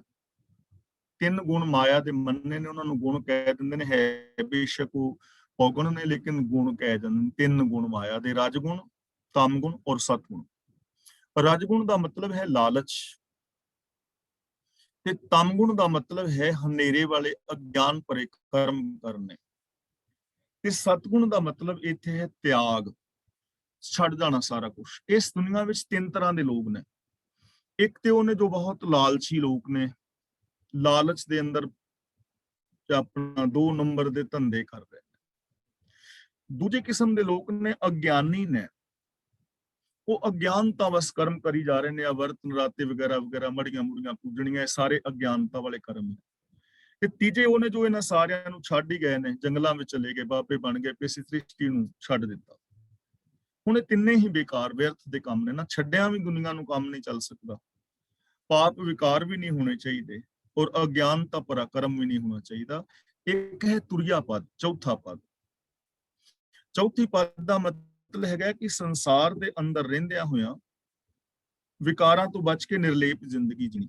ਨਾ ਤੇ ਪਾਪ ਕਮਾਣੇ ਨੇ, ਨਾ ਅਗਿਆਨਤਾ ਵਾਲੇ ਕਰਮ ਕਰਨੇ ਨੇ, ਨਾ ਸੰਸਾਰ ਨੂੰ ਛੱਡ ਕੇ ਜਾਣਾ ਹੈ। ਸੱਚ ਨੂੰ ਆਧਾਰ ਬਣਾ ਕੇ ਮਨੁੱਖੀ ਫਰਜ਼ਾਂ ਨੂੰ ਪੂਰੀਆਂ ਕਰਨਾ ਹੈ। ਇਹ ਹੈ ਚੌਥਾ ਪਦ। ਤਾਂ ਗੁਰੂ ਜੀ ਕਹਿੰਦੇ ਨੇ ਬ੍ਰਹਮਾ ਵਿਸ਼ਨ ਮਹੇਸ਼ ਤੇ ਹੋਰ ਜਿੰਨਾ ਵੀ ਸੰਸਾਰ ਹੈ, ਉਹ ਤ੍ਰੈਗੁਣੀ ਸੰਸਾਰ ਦੇ ਅੰਦਰ ਖਚਤ ਹੈ, ਧੰਦੇ ਲੱਗਾ ਹੋਇਆ ਹੈ। ਮਾਇਆ ਕਾ ਮੂਲ ਰਚਾਇਓ ਤੁਰਿਆ ਸੁਖ ਪਾਇਆ। ਤੇ ਇਹ ਜਿਹੜੇ ਤ੍ਰੈਗੁਣ ਨੇ, ਇਹ ਮਾਇਆ ਦਾ ਮੂਲ ਨੇ। ਸਾਡੀ ਸੋਚ ਜਿਹੜੀ ਹੈ, ਮਾਇਆ ਸੋਚ, ਸੈਲਫਿਸ਼ਨੈਸ ਜਿਹੜੀ ਸੋਚ ਸਾਡੇ ਅੰਦਰ ਪੈਦਾ ਕਰਦੀ ਹੈ, ਜੋ ਸਾਨੂੰ ਸਾਰਿਆਂ ਵਿੱਚ ਰੱਬ ਵਰਗਾ ਰੂਪ ਨਹੀਂ ਵੇਖਣ ਦਿੰਦੀ, ਜੋ ਸਾਡਾ ਬਿਹੇਵੀਅਰ ਚੰਗਾ ਨਹੀਂ ਹੋਣ ਦਿੰਦੀ, ਇਹ ਸਾਰੀ ਮਾਇਆ ਦਾ ਮੂਲ ਹੈ। ਇਹ ਸੋਚ ਜਿਹੜੀ ਹੈ, ਐਸੀ ਸੋਚ ਦਾ ਮੂਲ ਰਚ ਗਿਆ। ਤੁਰਿਆ ਸੁਖ ਪਾਇਆ, ਪਰ ਜਿਨ੍ਹਾਂ ਨੇ ਸੁਖ ਪਾਇਆ ਹੈ ਉਹਨਾਂ ਨੇ ਤੁਰਿਆ ਅਵਸਥਾ ਵਿੱਚ ਪਾਇਆ। ਤੁਰਿਆ ਦਾ ਮਤਲਬ ਇਹ ਨਹੀਂ ਕਿ ਸਮਾਧੀ ਲਾਣੀ, ਤੁਰਿਆ ਦਾ ਮਤਲਬ ਚੌਥੀ ਅਵਸਥਾ, ਇਹਨਾਂ ਤਿੰਨਾਂ ਤੋਂ ਅਲੱਗ, ਸੱਚ ਨੂੰ ਆਧਾਰ ਬਣਾ ਕੇ ਮਨੁੱਖੀ ਫਰਜ਼ਾਂ ਨੂੰ ਪੂਰੀਆਂ ਕਰਨਾ। ਸੁਖ ਅਸਲੀ ਉਹਨਾਂ ਨੇ ਪਾਇਆ, ਬਾਕੀ ਸਾਰਾ ਮਾਇਆ ਦਾ ਮੂਲ ਹੈ। ਤਾਂ ਅੱਜ ਦੀ ਵਿਚਾਰ ਅਸੀਂ ਇੱਥੇ ਸਮਾਪਤ ਕਰਦੇ ਹਾਂ। ਅੱਜ ਦੀ ਵਿਚਾਰ ਵਾਸਤੇ ਜੇ ਕੋਈ ਕਿਸੇ ਵੀਰ ਭੈਣ ਨੇ ਆਪਣੇ ਵਿਚਾਰ ਦੇਣੇ ਨੇ ਤਾਂ ਆਪਣੇ ਵਿਚਾਰ ਦੇ ਸਕਦੇ ਹੋ, ਔਰ ਜੇ ਕਿਸੇ ਨੇ ਅੱਜ ਦੀ ਇਸ ਵਿਚਾਰ ਵਿੱਚ ਸਵਾਲ ਪੁੱਛਣਾ ਤਾਂ ਉਹ ਸਵਾਲ ਪੁੱਛ ਸਕਦੇ ਹੋ। ਅਗਲੀ ਕਾਰਵਾਈ ਤਰਲੋਚਨ ਸਿੰਘ ਜੀ ਕਰ ਰਹੇ ਨੇ। ਵਾਹਿਗੁਰੂ ਜੀ ਕਾ ਖਾਲਸਾ, ਵਾਹਿਗੁਰੂ ਜੀ